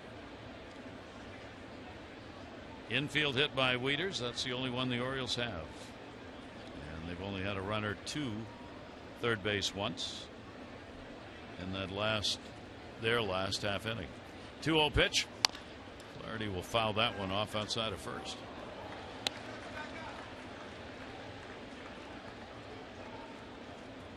Toronto-Boston, same kind of game going tonight. They're 1-1. Bottom half of the 5th inning after the Red Sox put their offense to work against Toronto and beat them last night.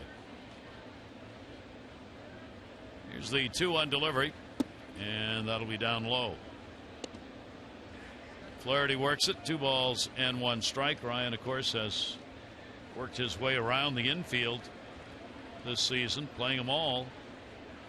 That's the great utility part of his game that Buck Showalter likes so much. 3 ball, 1 strike count. Flaherty on a check. Home plate umpire calling it a swing and a strike. This is his 8th game at first base. 48 games at second. 5 games at third. 9 games at short. It's pretty good coverage. Oh, yeah. And he can play some outfield, too. He can hit some outfield. Down the line, and goodbye, home run. Ryan Flaherty turns on one. And that's what we were talking about in this ballpark for left-handed hitters.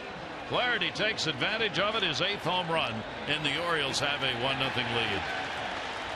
Good to see the Orioles getting on the board first against this Yankees team, and good to see Ryan Flaherty swinging the bat well here recently. Went through a horrendous slump, but has picked it up. 8th home run of the year, and a big one off Tanaka. Well, the Orioles on their 2nd hit have a 1-0 lead. And Machado is strike. Look at this swing from Flaherty. Works the count to 3-2 and gets a cookie.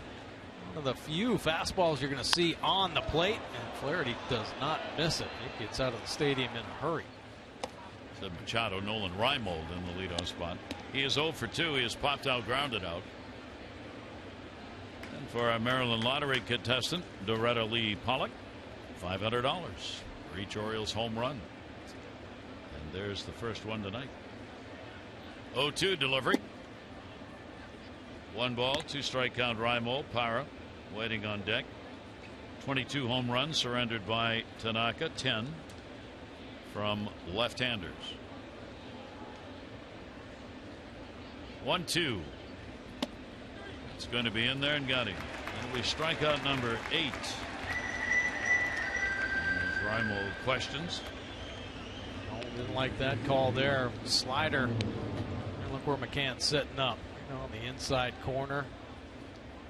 I'm thinking there's no way that pitch can catch the inside corner. It's a slider starting at me, but even the overhead view shows it catches the edge. So 1 down here in the 6th inning. Here is Parra. He is flied out and struck out.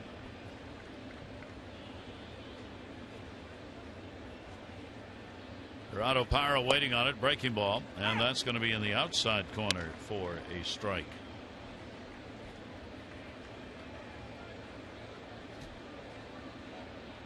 Orioles have been up there around that 48% mark of runs they score off homers all year long, and about the same number that they had last year. The Orioles coming in ranked 4th in homers. It's their 182nd that they have hit this year. Ryan Flaherty doing it. And the Orioles get the lead. Davis, of course, has led the charge. He's still leading the American League in home runs hit. 1 ahead of Cruz.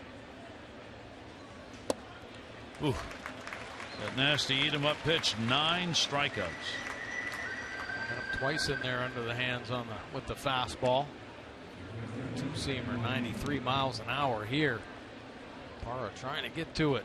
Too much late movement. So 2 down after the homer by Flaherty. Now Manny Machado. He is flied out. Denied an infield hit on a fine play made by McCann, the catcher. His last time up on a little nubber out in front of the plate. 2 away, nobody on, a run in. Tanaka floats that one on the outside corner at 78. Yeah, slow him down, speed him up. Move it in off the plate, move it away off the plate. Occasionally up in the zone. My goodness, all over the place. That one will be down and away. He pitched 7 years in Japan, where he won 99 games. He went 99 and 35, a 2.3 earned run average in 172 starts for his team in Japan. 1 ball, 1 strike delivery. That's going to be a base hit into left field. Manny got one he could line up.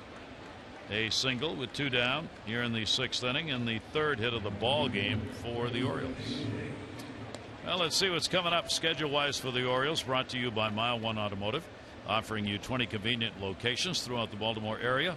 Visit them in store or online at mile1.com. Well, the Orioles finish up the 3-game set against the Yankees tomorrow night, and then the Kansas City Royals come into town over the weekend. Friday night it's a 7 o'clock start. Saturday 1 in the afternoon, and then the 8 o'clock ESPN start on Sunday. Chris Davis, a walk, and he is flied out.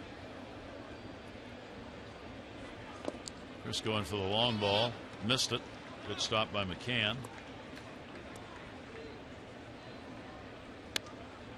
There is Flaherty, the leadoff homer, to begin the 6th inning, give the Orioles the lead. Davis on a tear, hitting .409 over the last 6. 5 home runs and 9 RBIs in those 6 games. That's the 6-game hit streak he has coming in. Throw a little bit off the mark. Bird with the reach, able to get it. Machado underneath, back to the bag. Not a lot of running off Tanaka 1 stolen base in 3 chances. Yeah, he's pretty quick to the plate. And he understands when there's a base stealer on. Davis will take the pitch away. 1 ball, 1 strikeout on Chris.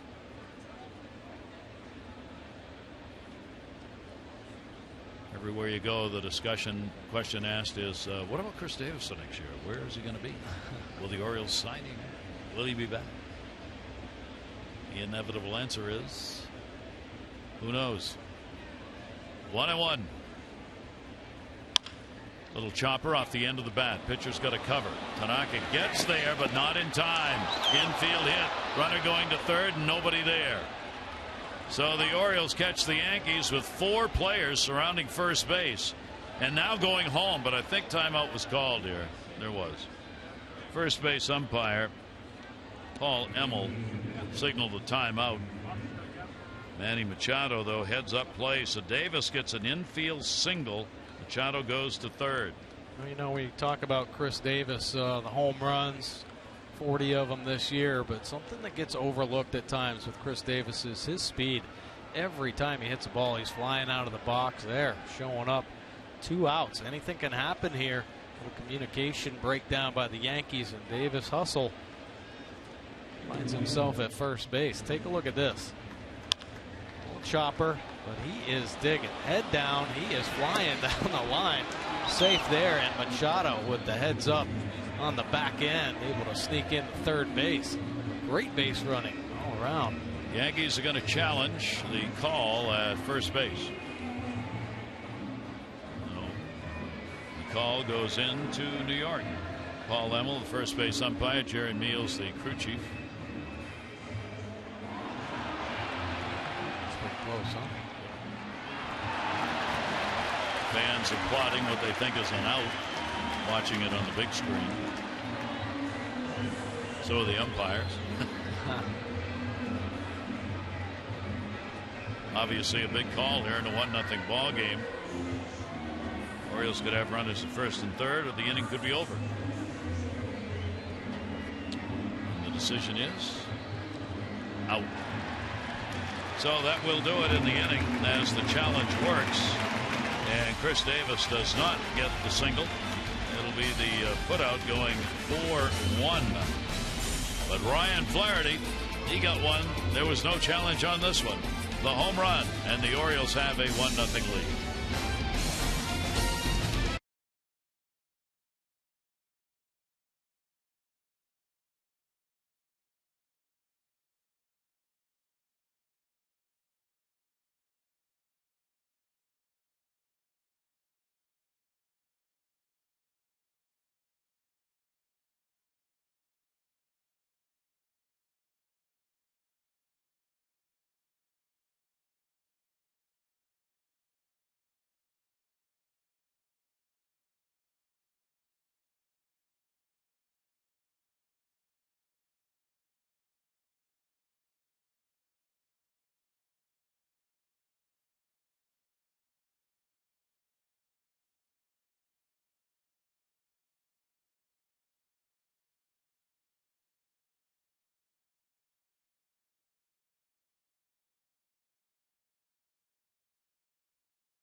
To you by the Maryland Fire Chiefs and Maryland State Firemen's Associations.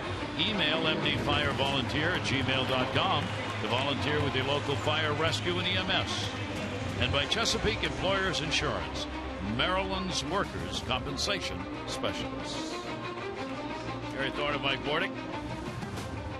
Yankee Stadium at night here in the Bronx. Ryan Flaherty, the home run, and the Orioles, the 1-0 lead. Bottom half of the 6th inning. A-Rod, Bird, and Young will be due up. Gausman a walk, 5 strikeouts. Tanaka a walk, 9 strikeouts. And Rodriguez goes after the first pitch. He has a single, flied out to center field on a towering pop to center his last time up. Kevin Gausman working him hard inside. Yesterday he turned on a way-inch end fastball at 91 miles an hour, but 96 in there is a little bit different. And that one is going to be inside to him. Orioles after the ball game last night, for fans who may not have seen, right-handed pitcher Oliver Drake and Junior Lake, the outfielder, went back to Norfolk. Norfolk's going to be in the they are in the playoffs, and they will play their first game tomorrow night. So a little help this time from the big club going the other way. All right. 2 ball, 1 strike count. AAA and AA in the playoffs. Gausman's delivery and foul back. That's one A-Rod wanted, did not square up on. Count goes to 2-2 on Rodriguez.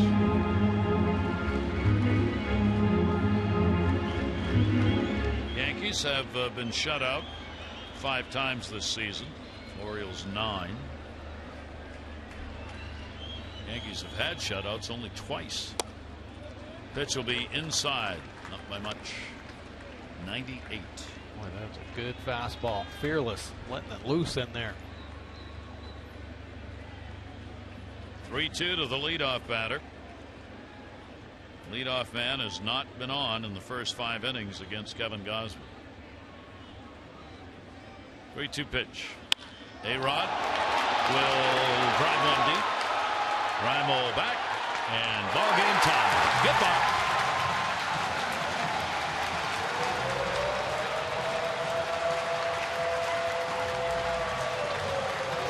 His 30th home run of the year. And he now joins Hank Aaron as the only players ever to have 15 or more home runs, or 30 or more home runs in 15 seasons.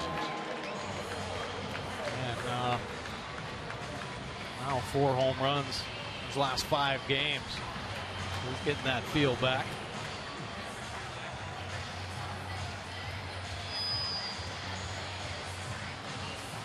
Well, the Orioles are going to take Gausman out. He's thrown 103, and the Orioles don't want to stretch him. So he will come out, and his chance to win the ball game is gone. He, at best, get the non-decision here. In fact, that's what he's got.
Up the solo shot, the game tying home run to Alex Rodriguez.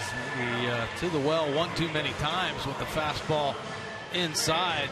He cheats to get to it and catches it out in front. Take a look at his pitch arsenal comparison. Boy, did he have great command of that fastball 79% of the time in this ball game. And why not keep pumping it in there? Another good outing here, but only lasting 5 innings. Pitch count got up, so in comes T.J. McFarland. Now it's time for a little relief for your car, too. Visit Jiffy Lube for regular oil changes and help prevent damage and wear to your engine. Jiffy Lube, drive in today. Well, T.J. McFarland's pitch arsenal at fastball, good two-seamer, 72% of the time, has the breaking ball curve and the change. 4.13 earned run average on the year. Bird has hit the lefties well. He's 6 for 17, a couple of home runs.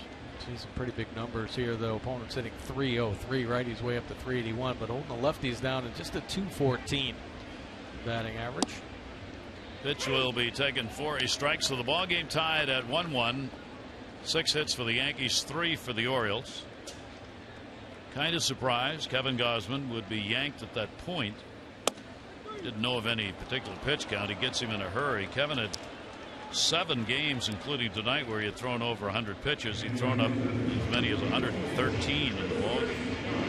Look at this location here. Just filling up the hole. 95 with the fastball. Targeting down and away. Now, with the end of the season coming, here we are with the worries about how many pitches I guess a guy throws. That's a real tough way to leave a ball game. Yeah, it is. You can obviously see the disappointment. I think Kevin Gausman threw the ball exceptionally well tonight. And you give up 1 run on 6 hits through 5. Yeah. The pitch count's too high, and that's because you fell behind the count too often. But still, pretty good job. Well, it was good to see him with the command of all of his pitches, and he was using all of his pitches. Yeah, the fastball was, he had it working tonight. His velocity was up there. He wasn't afraid to throw it inside. You saw his velocity top out 98, 99 miles an hour, but working in the mid-90s this whole ball game. And not many mistakes made with that heater. Of course, Young, 2-0 count, 1 down. He has grounded out, popped out. Pitch will be a strike on the inside corner. Young, 331 off lefties and 188 off right-handers. Yikes. That's a pretty good separation. 2 ball, 1 strike delivery by McFarland. Good jam shot in on him right there and fouled it off. Hit himself on the foul ball. Picked up his knocks yesterday against Wei-Yin Chen.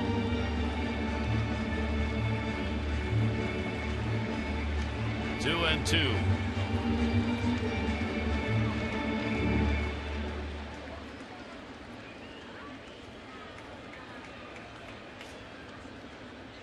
Farland, a lot of long relief work for the Orioles this year. That'll be turned on and foul.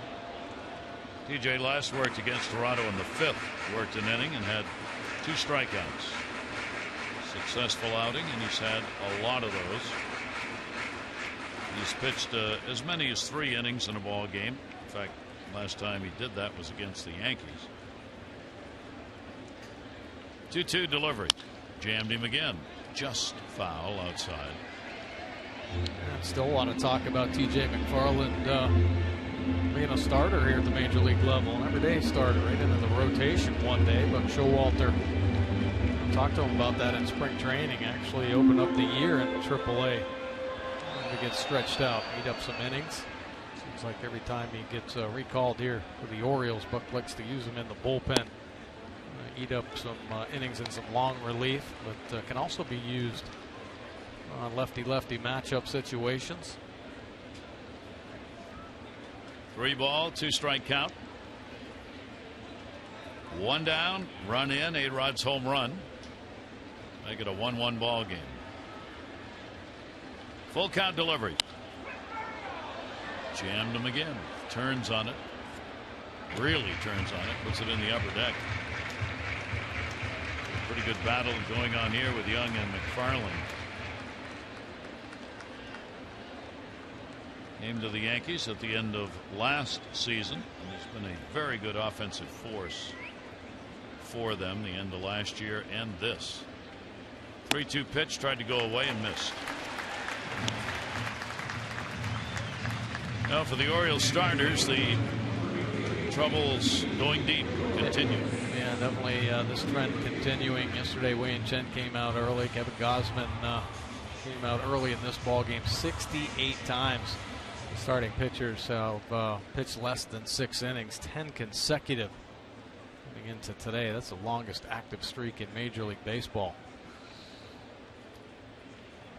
For Miguel Gonzalez, I hope he'll be able to get back and right some of those numbers. Chris Tillman's going to go this weekend. Here is Didi Gregorius, 0 for 2, runner on at first base and 1 out. Gregorius, 246 lefties, 281 righties. And T.J. McFarland looking for the ground ball to get the double play and get out of the inning. TJ certainly has that ability. A real good ground ball percentage. Two-seam fastball. Gregorius has an 0 for 2 against him. And a 1-ball, 1-strike count. McFarland among relievers, 7th in ground ball percentage, almost 60% of his outs recorded on the ground. 1-1. Wow. It's another area the Orioles almost need to flip. They got a starting rotation that's a fly ball hitting team in a ballpark that gives up homers at Camden Yards. Yet they've got a ground ball pitching bullpen, which you like, and you love to have that in tight games. But boy, they'd love to have a couple more sinker ball pitchers in that starting rotation. I couldn't agree with you more on that. I mean, they've got the best defense, or at least it's been considered the best over the past 3 seasons. Why not put them to use, you know? Manny Machado and Scoop and J.J. Hardy out there eating up ground balls. Obviously, easier said than done, trying to find quality starters who are sinker ball pitchers. Right. Maybe you're looking at one. Right, exactly. 2-ball, 2-strike count. Runner off first, and that's foul outside of first. 2-2.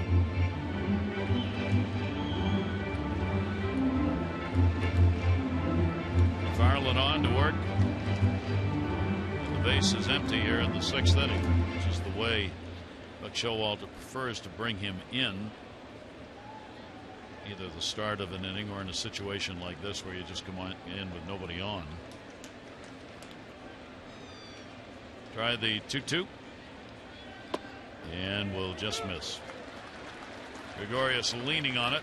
Count goes full 3-2. Young at first base, checking at third to see whether or not he will be running here with only 1 away.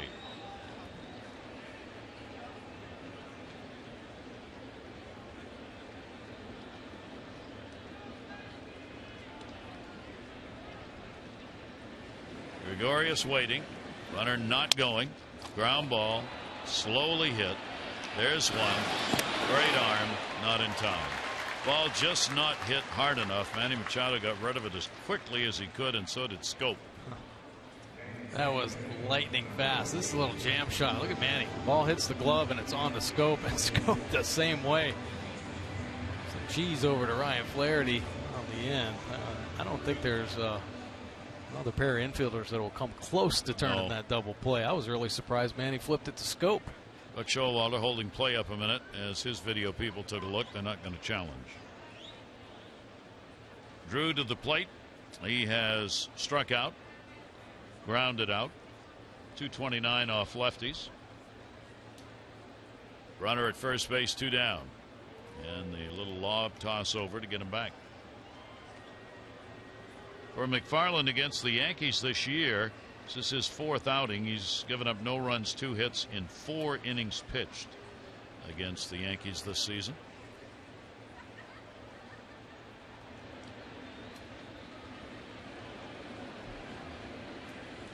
Drew waiting on it and will take it on the inside corner for a strike. Drew is 0 for 10 against McFarland. For 10, and then first pitch he gets is a nasty breaking ball. Said pitchers he'd rather not see tonight. Came in 0 for 9 against Gosman, went 0 for 2. Now he faces McFarland, hasn't had a hit off him. Way inside, snagged by Wieters as it was about ready to go by. 1-1. Nice play right there by Matt Wieters. Good fastball velocity. T.J. McFarland. 394 with that heater. Dave Wallace, pitching coach, has worked so hard all year to figure out how to keep pitchers fresh. And that one will miss. So the count goes to 2-1.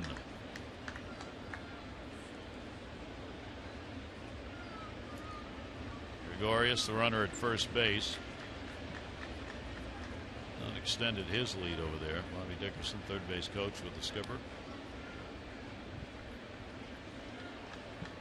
2-1 delivery, and that's outside. So McFarland falls behind 3-1.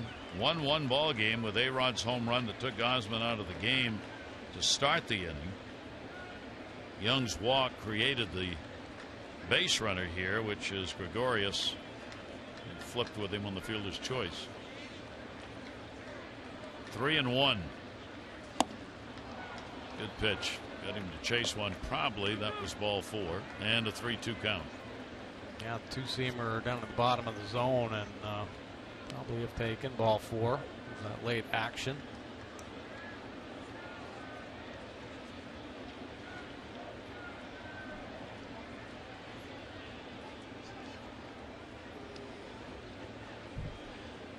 Three-two delivery, and that'll be fouled off. Gregorius, of course, going with 2 down here.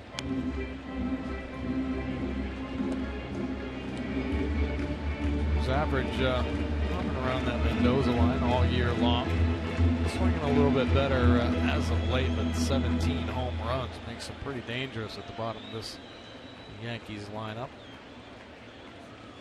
Buck having conversations with everybody tonight. Everybody.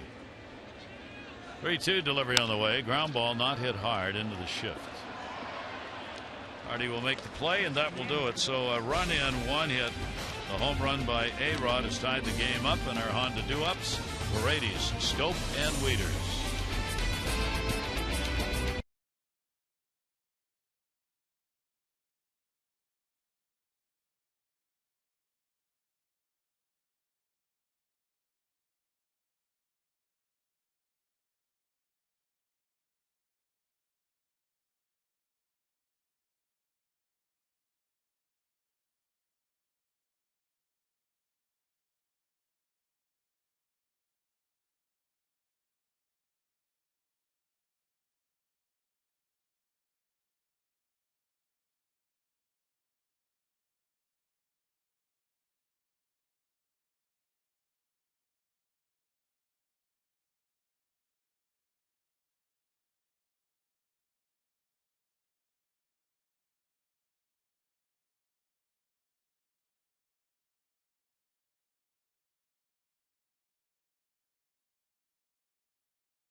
Six complete here at Yankee Stadium, and a 1-1 ball game. 1-6-0 the Yankees, 1-3-1 for the Orioles.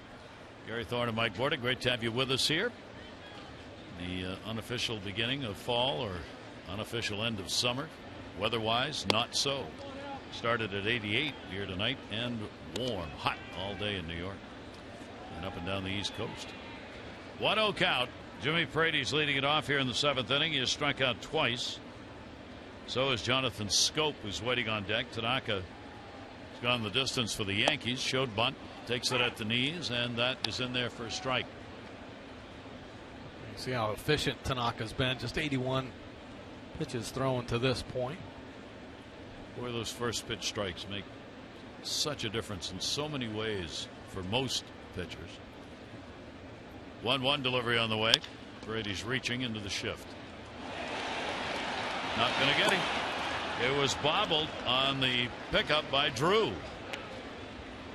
He just could not handle it cleanly. Had he done so, it looked like he had a chance to get the out. You see him cutting across. Pretty nice job getting to the baseball, but then cannot get the handle. A little too late as Brady's flying down the line. See it pops up out of the glove. Pretty nice recovery, but just a hair too late. Base hit. So Paredes is on with a leadoff single, and the Orioles, second time they've had the leadoff man on tonight. The other was a home run by Flaherty. Now Jonathan Scope with the 2 Ks will take the pitch outside for a ball. 1 walk, 9 strikeouts for Tanaka. He has given up the home run to Flaherty. Orioles did not have a base hit till the 5th inning with 2 down. Short lead at first. 1-0 in the air. Reach for it. Foul. Not too far off the mark down that left field line. Let's make Jonathan Scope so dangerous. Got the long arms. He can reach out and get some pitches. Most pitchers don't think he can. Not the slider working away. And went out, got the bat head on it. Just hooking it foul though down that left field line.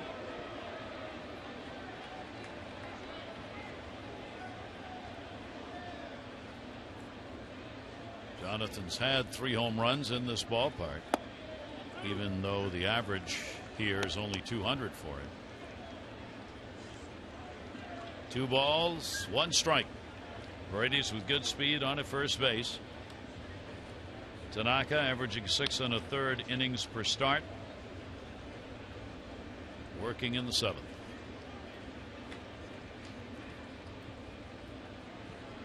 Two-one delivery. Chop to third. Great stop. Ryan. 1 relay. Oh, what a double play. Tremendous defensive effort applauded by Tanaka on the mound. Well, that's why they brought Ryan over. Very good with the glove. Came up as a shortstop with Seattle. Found out a very versatile player here. Unbelievable diving play at third base. Somehow able to get that ball to Drew, and Drew the tight turn at second here. See the chopper, full extension, and from one knee, perfect feed to Drew. And Drew completes the double play, and Tanaka loving that. Oh yeah, fired up. So with that play, 2 down. Wieters an infield hit and is popped out. He got the first hit for the Orioles in the 5th inning on a ball that deflected off Gregorius's glove, and that off-speed delivery will miss down low for a ball. Wieters now with a couple of hits, 7 at bats, lifetime off Tanaka.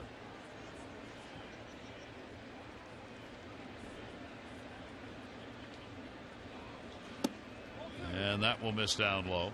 Matt's playing in his 62nd game. Talked about Jonathan Scope having only a half a season. Matt Wieters hasn't even had that. 6 home runs, 18 RBIs. He's got 209 at bats. 2-0 delivery on the way, and that'll be up and away.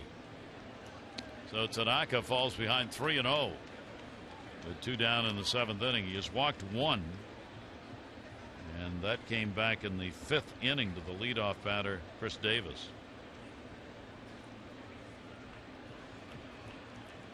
3-0 pitch in the air, left field, hit pretty good. Going back Young, warning track, and off the base of the wall.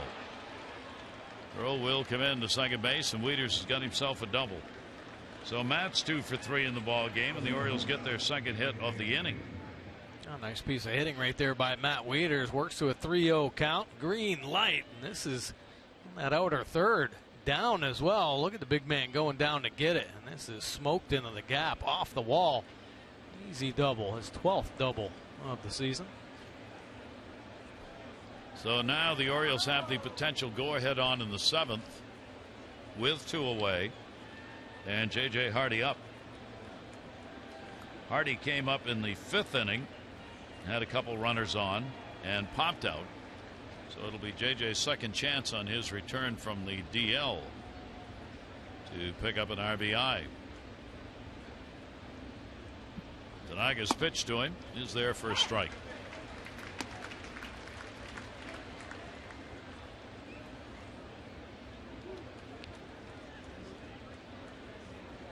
Everything from Tanaka seems to really work off that lower third of the strike zone. Breaking down in the 2-seam fastball. Is that sinking action? Cuts it down there. Of course, the split finger. Hardy it'll be way outside on him. 1-1. JJ coming back. He's had only 5 hits in his last 51 at bats, covering 16 games now. Last home run July 29. 7 on the year. 1 ball, 1 strike count. Wieters, pretty good secondary lead. Rips it down the line, and again on the foul side of the fair pole. Well, starting to see more balls squared up as Tanaka nears 100 pitches. Scope just yanking one foul down that left field line as well. Wieters hammering that double in the gap. First 5 innings, it didn't look like he was going to be able to get a hit. He was on his game. And now, Orioles making their adjustments, making better contact.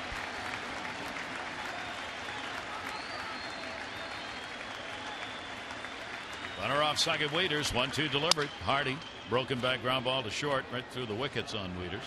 Throw is there by Gregorius. No runs, 2 hits, no errors, 1 left on base. 7th inning stretch time, Yankee Stadium. It's a 1-1 game.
There's your line at the 7th inning stretch time here.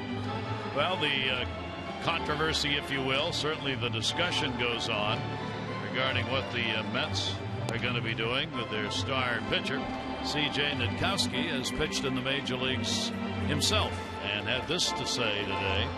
What happened here regarding Boris, Harvey, and the Mets is exactly what you can expect from millennials. Try to change the process right in the middle of it, despite the fact that your boss already has a plan in motion. There was no regard for the Mets' plan when Boris, the agent, went public with his 180 innings desire for Harvey. And no matter how you dress it up, Harvey came off as selfish.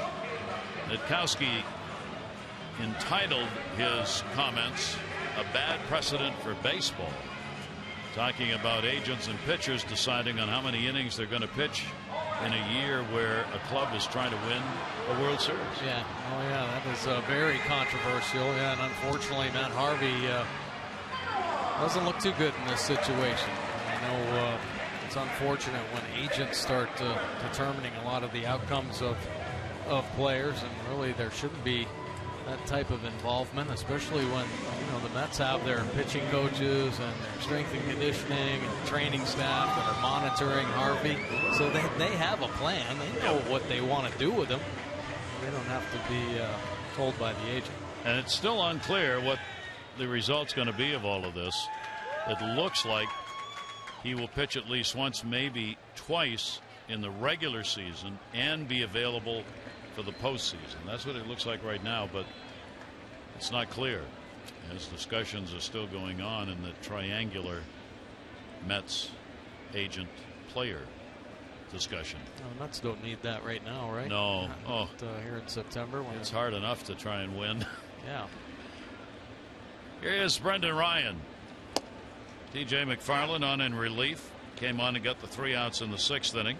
Ryan, Ellsbury, Beltran are due up for the Yankees. Flaherty's home run, A-Rod's home run are the only runs in the game. That'll go to short. Hardy is there. Ryan's retired, one away. This copyrighted telecast presented by authority of the Orioles may not be reproduced or retransmitted in any form, and the accounts and descriptions of this game may not be disseminated without the express written consent of the Orioles.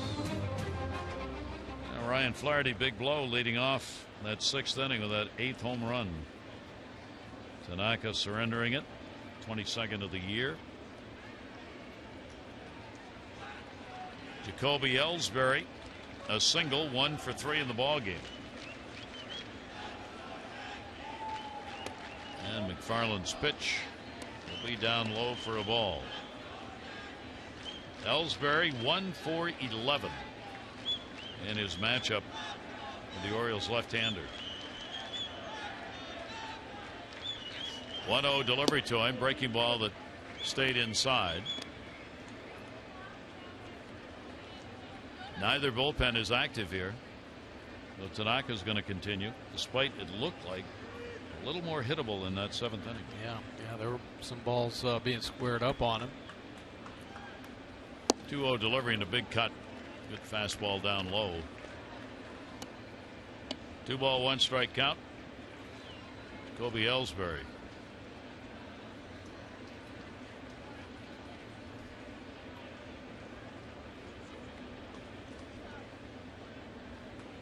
Two-one delivery, chop foul.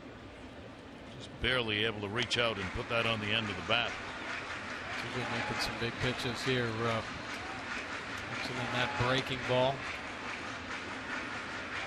Command and velocity with the heater. Buck Showalter obviously going over all those numbers as far as these matchups go. Pitch into the 7th inning. 2-2 delivery to him. Just fouled off. Got a piece of Matt Wieters on the way by. And a 2 ball, 2 strike count. McFarland into battle with Ellsbury with 1 down. Yankee leadoff batter.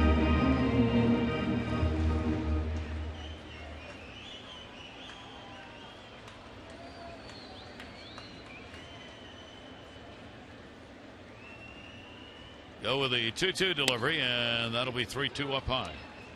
Here in this ballpark for McFarland, his 9th time out at Yankee Stadium. He's given up only a run on 8 hits in 15 innings.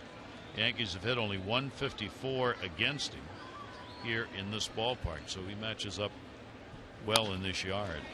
Scope over, makes the nice play, the turn, and the throw. Couple of ground ball outs here in the 7th inning. Orioles Yankees close out the regular season fan appreciation weekend at Oriole Park. It'll start Friday, October 2. Special events all weekend long. Postgame fireworks presented by John Hopkins Medicine on Friday. The Orioles knit bomber hats for the first 20,000 fans 15 and over Saturday, and the Steve Pearce Fans Choice bobbleheads presented by AT&T for the first 25,000 15 and over on Sunday. Orioles.com for tickets. 2 down, nobody on. Foul back Beltran. A base hit, 1 for 3 in the game, 2 for 6 in the first 2 games of the series. Now the Orioles bullpen active. Michael Gibbons.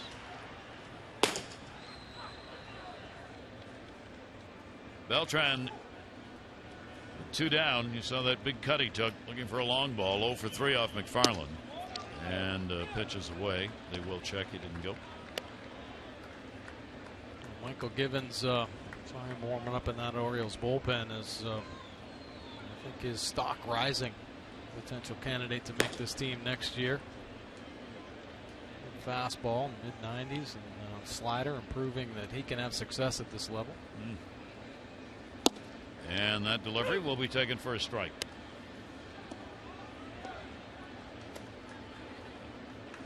Well, McFarland trying to make it a 1-2-3 inning.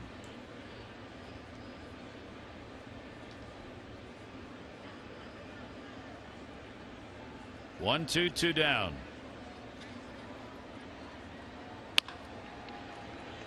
The interesting year, Joe Girardi took a little sting from the press questioning whether or not the use of Betances in particular is being overdone this year. He seems to be pitching every day.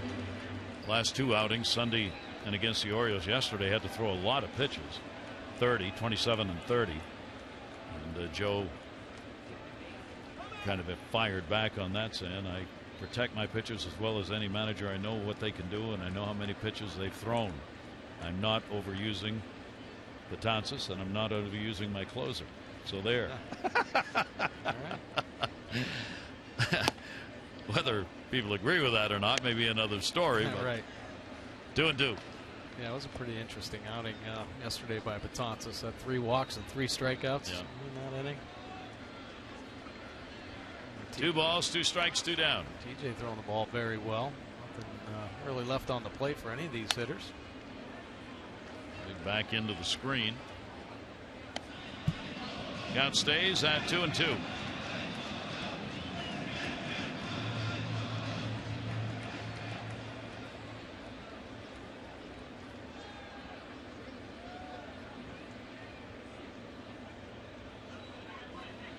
Defense straight up. Grounded down to third, fair ball. Long throw, Machado. He's got a slow runner, knew it, and gets it there in time. Good stretch made by Flaherty. So a good inning as McFarland retires the side in order and holds this game 1-1.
To a 3-2 count, gets a fastball center cut.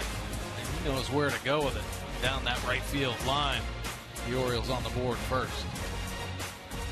Lexus of Towson, the area's #1 volume Lexus dealer, 5 years running. See why at lexusoftowson.com. 8th inning of a 1-1 ball game. Ryan Flaherty will lead it off. Reimold and then Parra. Tanaka has gone the distance for the Yankees.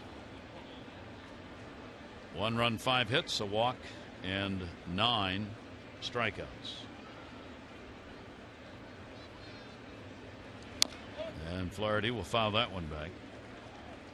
Much like last night, crowd of 30,785.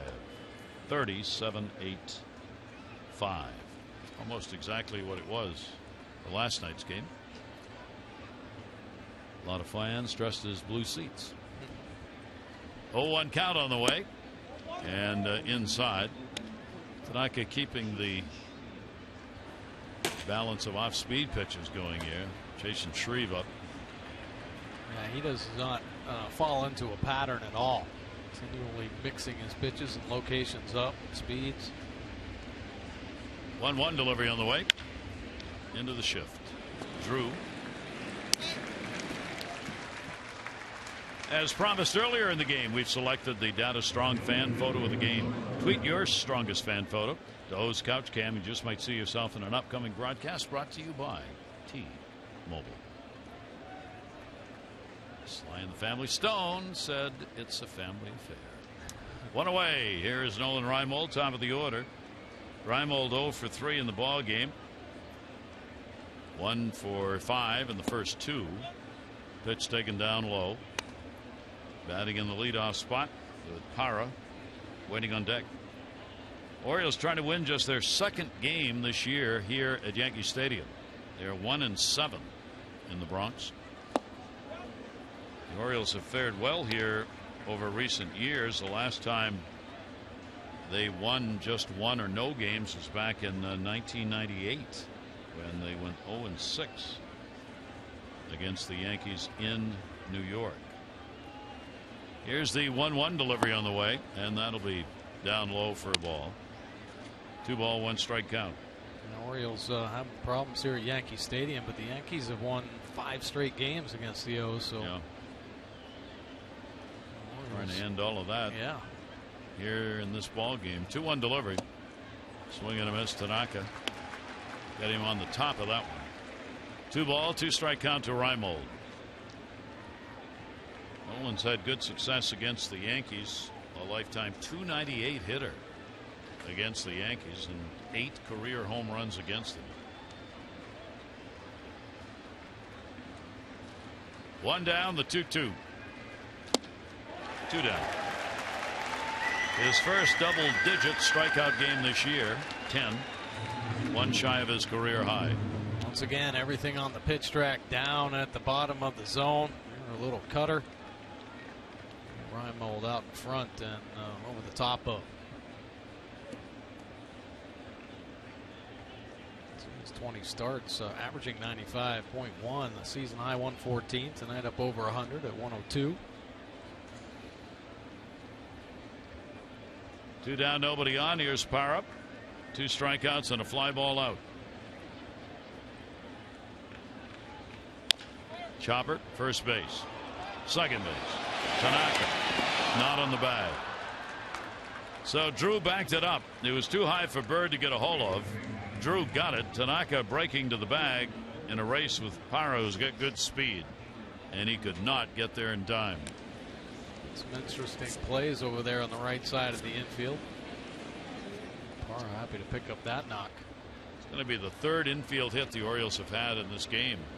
High chopper up over Bird's head. Nice job by Drew, but when he does a little pirouette, has a hard time picking up Tanaka and kind of floats it up too high for Tanaka to handle.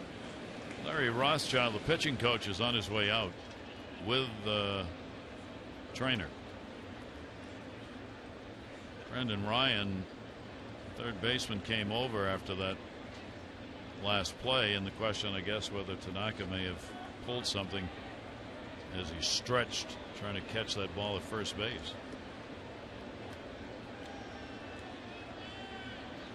I'm sorry, not a trainer, the interpreter. Let's take a look. Up and as high as he can go on the high throw from Drew. And he lands. Looks like he landed okay. Just stretched everything out a little bit. We just wanted to give him a rest. Yeah, sure. Sure, he's ready to go in the bullpen should Girardi decide to go there.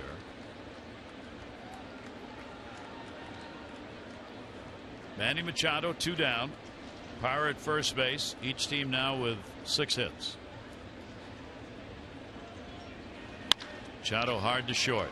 Didi Gregorius goes to first. Wow. Not an easy play.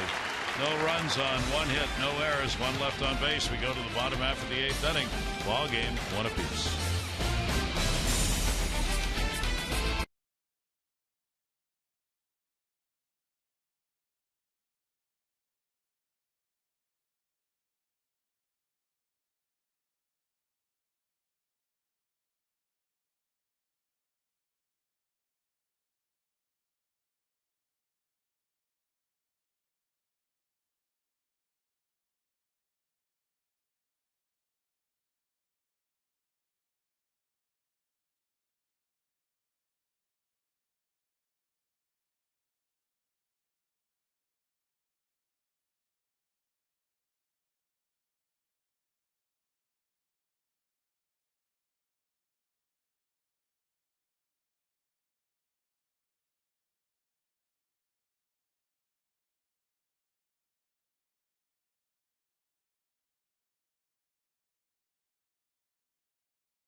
Yankees of Aldo Jimenez on the mound against CC Sabathia.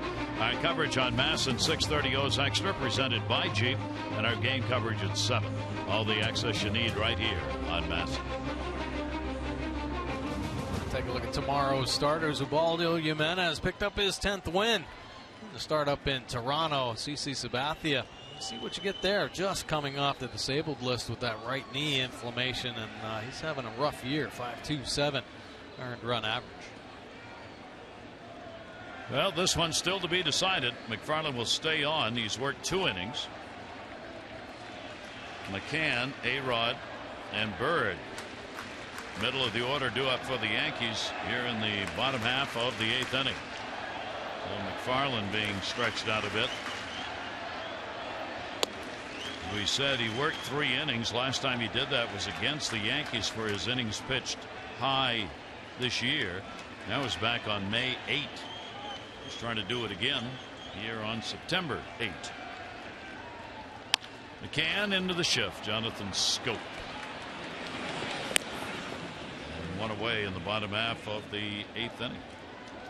On Sunday, the Orioles advocates will hold their annual cardboard to leather collection presented by Legg Mason at Oriole Park. Fans are encouraged to bring any new or slightly used baseball or softball equipment to any Oriole Park gate prior to that 8:05 game against the Royals. It'll be donated to youth in developing countries. Financial donations also accepted. Get more info at OriolesReach.com. So Buck Showalter will change it up right here. Good job by McFarland. 1 away, 8th inning. A-Rod coming to the plate.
his pitch arsenal, the fastball 55% of the time. Two-seamer down. Rising fastball to the top of the zone. A breaking ball, the sweeping slider. 171 earned run average for O'Day. 66 punch-outs in 52 2/3 innings of work. Holding opponents down to just a 211 batting average. Righties at 205. Lefties 226. As a fly ball pitcher, 64% of his outs in the air. So 1 down, nobody on. He will face A-Rod. It was 0 for 7 against him. A home run, his 30th, came in the 6th inning. Also a base hit, 1 for 3.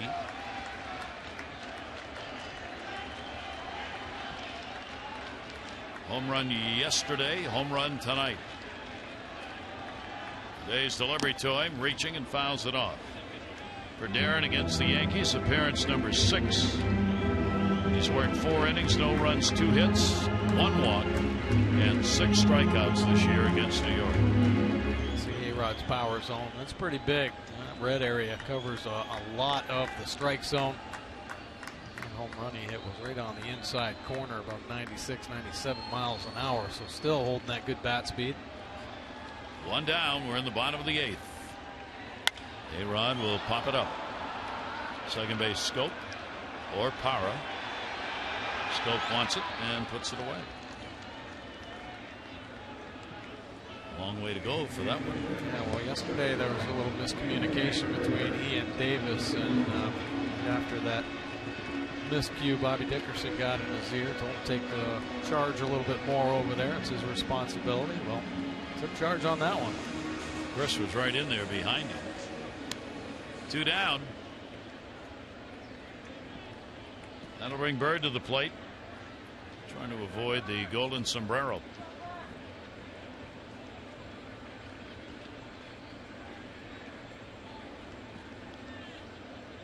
McFarland struck him out. Gosman struck him out twice. 2 down, bases empty.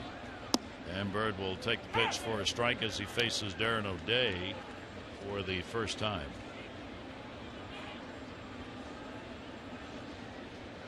Got to be tough on a hitter that's never seen O'Day before.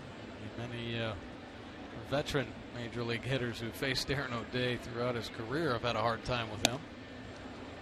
There's that riser. Can't catch up to it. And a 2-strike count. Bird playing while Teixeira remains on the DL. Nowhere near ready to come back. So Bird's going to get substantial playing time here in a very important part of the season. 0-2. Got jammed. That'll go to second. Scope up. And a good inning. As the Orioles retire the Yankees in order. 1, 2, 3. McFarland and O'Day getting it done. 9th inning. 1-1.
Brought to you by Southwest Airlines. Book your low fare now at southwest.com. By your local Mazda dealers. And by PNC for the achiever in you. Gary Thorne and Mike Ward at Yankee Stadium in a ball game going to the 9th inning, dominated by pitching, 1-1. Take a look at Masahiro Tanaka's line. 8 innings, 8 strong innings, only 6 hits, the 1 earned run, a solo shot by Ryan Flaherty. And Orioles happy to see him go, but now you got to contest with the Yankees bullpen. Chasen Shreve has been outstanding in middle relief for the Yankees. A fastball 52% of the time, low 90s with that. The breaking ball, slider, and a split finger change 32% of his time. His go-to pitch when he gets ahead. The 186 earned run average, has picked up 6 wins on the season, 60 punch outs from the lefty, holding opponents down to just a 177 overall batting average. Big numbers that are little numbers for the opponents, that batting average department. Shift on, here's Chris Davis.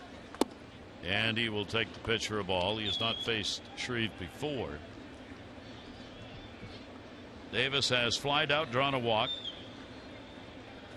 and grounded out in a play that was challenged by Joe Girardi on the call at first base. Originally a base hit, single, overturned for an out, and a big one in the 6th inning. The Orioles return him out a 2-out rally as they would have had runners at first and third, 2 down. Instead, with a reversal of that call at first base on Davis, it ended the inning. Shreve falls behind, 2-0. He'll step off and Davis will back out. Chris has continued. Good numbers. Lefties, 289. 2-0 pitch. Laces it left field, way back. Does it at the legs? And goodbye, home run. Chris Davis, the long ball, and the Orioles in the 9th inning take a 2-1 lead. That was a loud 41st home run for Chris Davis. And yeah, he has been raking lefties all season long, and he's in one of these grooves right now. He's seeing it big. He squares a tough fastball up. Oh yeah, clutch home run for Davis.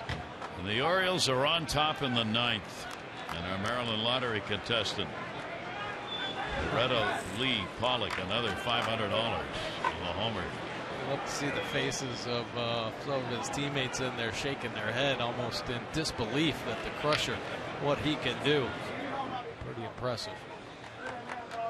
And the pitch will be taken down low for a ball. Especially in these clutch situations. Fastball away, and he gets behind it, and it is loud on the front and makes some noise on the end. Machado loving that one. The Orioles take the lead. So 2 home runs, Flaherty and Davis. The Orioles down to third. That's going to be a base hit. Hit hard by Jimmy Paredes. And he's on with a single. So after striking out twice, he's now 2 for 4. For every Orioles walk, Care First Blue Cross Blue Shield contributes $50 to the March of Dimes. 336 walks, $16,800. Care First Blue Cross Blue Shield encourages each of us to take that first step towards a healthier and more active lifestyle. And there is Chris Davis. Chris, with that home run, gets his 5th against the Yankees this year, and the 21st career home run he's had against New York, with 8 of those having been hit here in this ballpark. 100 miles an hour off the bat of Chris Davis, the other way. Scope a tapper. That's a fair ball. Nobody to cover first. Flip. Nobody there. It's a base hit. So the Orioles' first 3 up are on. Jonathan Scope will beat that one out. Shreve came over, a little hesitation because he saw Bird coming right at him. Yeah, that is the problem when the first baseman vacates. A lot of times nobody there to cover. Jonathan Scope kind of sensing this down the line. That's about as quick as you're going to see Jonathan Scope giddy up out of the box, smelling that base hit, keeping some pressure on the Yankees here in the 9th. So the Orioles, a home run and 2 singles, now have 9 hits. That'll bring Waiters up. Matt's had 2 of them, a double and a single. First and second, and nobody out. The Orioles up by a score 2-1. Bunted, popped up, no play, over the screen. So Matt Wieters trying to lay down a bunt to move the runners up. He's had a double and a single in the ball game. Well, we've seen that here lately from the Orioles. Some sacrifice bunts, some bunt for base hits. Of course, here in the 9th inning now, this is when it becomes really important. These runners over in scoring position. It'd be nice if the Orioles could land 2 in scoring position with the bunt. He has not had a sacrifice this year. 0-1.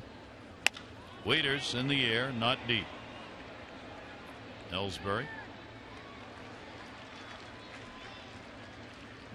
So Wieters retired, first out of the inning. Now Wieters looked like he was still feeling a little bit of the wrist on the finish of that swing. Take a look here. Aggressive cut, but you see the grimace, kind of feeling the pain. That's not 100%. No. I don't know that a lot of players are this time of year. Just keep trying to make your adjustments and make things work for you, as long as it's something that's not going to require any kind of surgery. Maybe one of the reasons he tried to bunt on that first pitch. Possibly. One down, runners at first and second. J.J. Hardy come back tonight 0 for 3 in his return off the DL. Twice he's had runners on base. Zach Britton in the bullpen. The Orioles up 2-1 in the 9th inning. Paredes at second base, Scope at first. Good speed on the base paths. And the pitch will be away.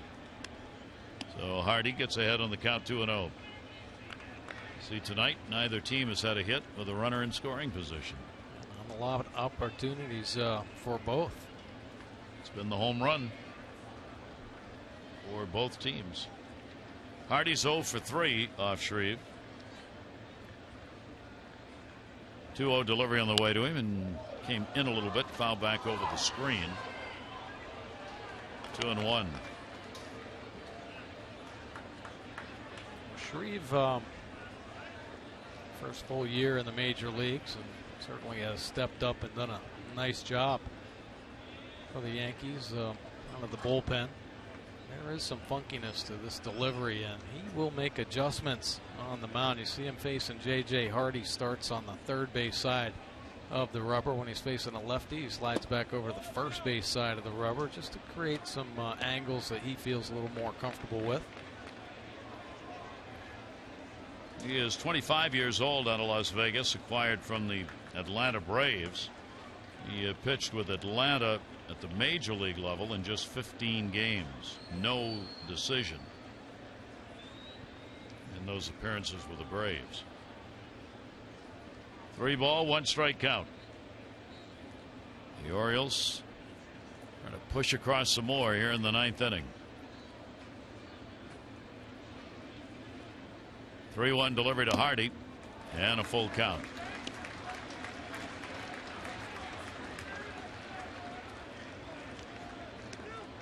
Pretty good jump for Shreve to go from 15 appearances and no record to 51 appearances with the Yankees and a 6-1 record. Yeah.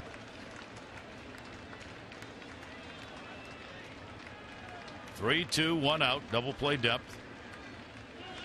Runners go. Throw to third. Tag. Got him. Maybe looked at. For the moment, they strike him out, throw him out, double play. With Paredes going in, McCann the throw down to Ryan.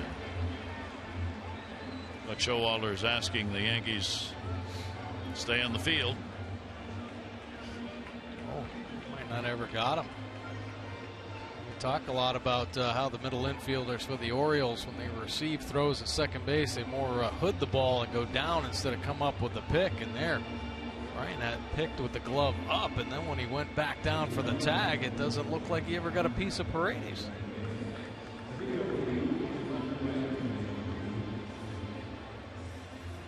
Paredes came up saying he never touched him either, so we'll take a look at this one.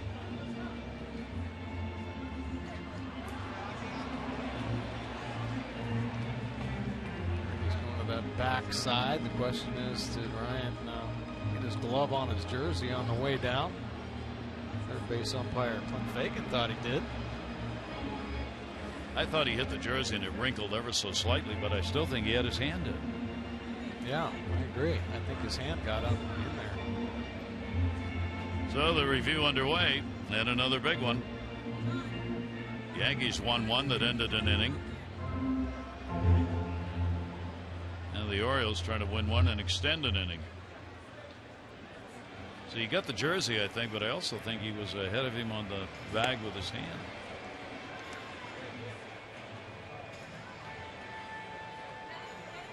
Got to find something that will prove differently, right? Definitively show the call on the field was wrong. Third base umpire on the right, Chris Fagan and Jerry Meals. With the glasses, the crew chief. Orioles playing some pretty aggressive baseball here in the ninth inning with the lead. Good way to play on the road, especially they've had some trouble all year long. Take it to the other team.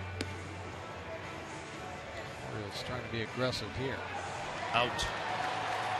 So strike him out, throw him out. Probably not enough to overturn it. In any event, it's going to end the inning.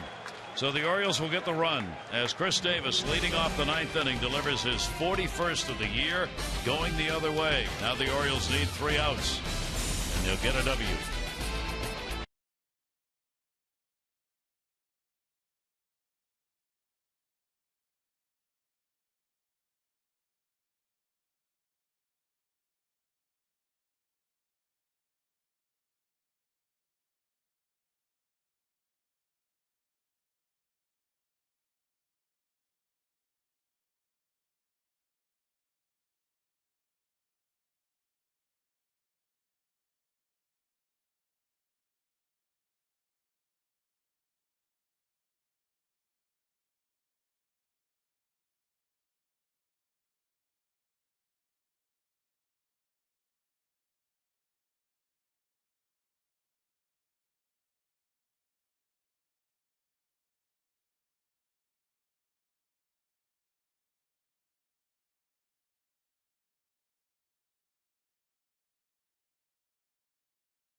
View will come quickly, and so is Zach Britton. Hope on the Davis home run that'll be enough. I'll take a look at Zach Britton's pitch arsenal. He hasn't had many opportunities here lately to close out some ball games, but great fastball 91% of the time has led to that 196 earned run average and 30 saves in his 33 opportunities, 66 punch outs, just 12 walks and 55 innings of work, holding opponents down to a 222 batting average. Right, he's up to 259, but the lefty's just 125, and there's that ground ball percentage, 80% of his outs on the ground. Chris is 3 for 3 in saves against the Yankees this year. No runs, 2 hits, and 5 2/3 innings against them. Chris Young is going to lead it off. Young, Gregorius, and Drew will be due up. Bottom of the ninth. Orioles trying to set the rubber match in Game 3 tomorrow night. Drew 3 for 7 with a home run off Britton. Young at the plate. He has gone 1 for 2 against them. And Gregorius will get his opportunity in the middle and face him for the first time. 1-0 delivery. Chops that one foul. 1 ball, 1 strike count. O'Day worked 2/3 of an inning, nothing. McFarland 2 1/3 innings, a walk and a strikeout. Gosman non-decision, 5+, 1 run. A home run by A-Rod. on 6 hits with a walk and 5 Ks. So O'Day, the pitcher of record right now for the Orioles. Inside to him. Tanaka, non-decision to run on 6 hits over 8. 1 walk, season high 10 Ks. Shreve for the moment. The Yankee pitcher of record on the losing side with that home run by Davis. Britton with a 2-1 delivery and a slapper down to third base. Short hopped. Manny Machado, he's got him. A nice read right there by Manny Machado. You better anticipate charging the baseball when Zach Britton is on the hill. We talked yesterday about the amount of infield singles he's given up. So this Orioles defense aggressive on balls coming in. Manny, a nice play there to get the first out. Didi Gregorius, an 0 for 3 in the game, 1 for 7 in the first 2 games of the series. In at third base, Machado. And a swinging strike to start him out. So Britton looking to finish it off right here. Gregorius with a 246 off lefties. About 40 points lower than against right-handers. 0-1 pitch and another swing and a miss. No chance on those two. 0-2. Well, you really don't have a lot of time to see the ball and then make your swing. You got to start a little bit early. And you see it looks like it's heading into the strike zone. Get your swing going, and that's exactly what Gregorius does there. But forgot about that dive bomb action on a 98-mile-an-hour fastball. Check. Yes, he went and is tagged out. Clint Fagan down at third base, the call, and there are 2 of them. The Orioles need to get the W. Why not stay right back down there? It's the same result. Tries to hold up. Oh, that bat head goes a little too far. Second out of the inning. Chase Headley is going to be the pinch hitter. The righty in the batter's box against Zach Britton. 2 down, nobody on, bottom of the 9th. Orioles on top, 2-1.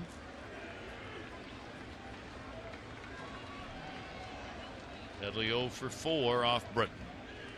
First ball to short on the big hop Hardy. He's got it, and the Orioles put it away.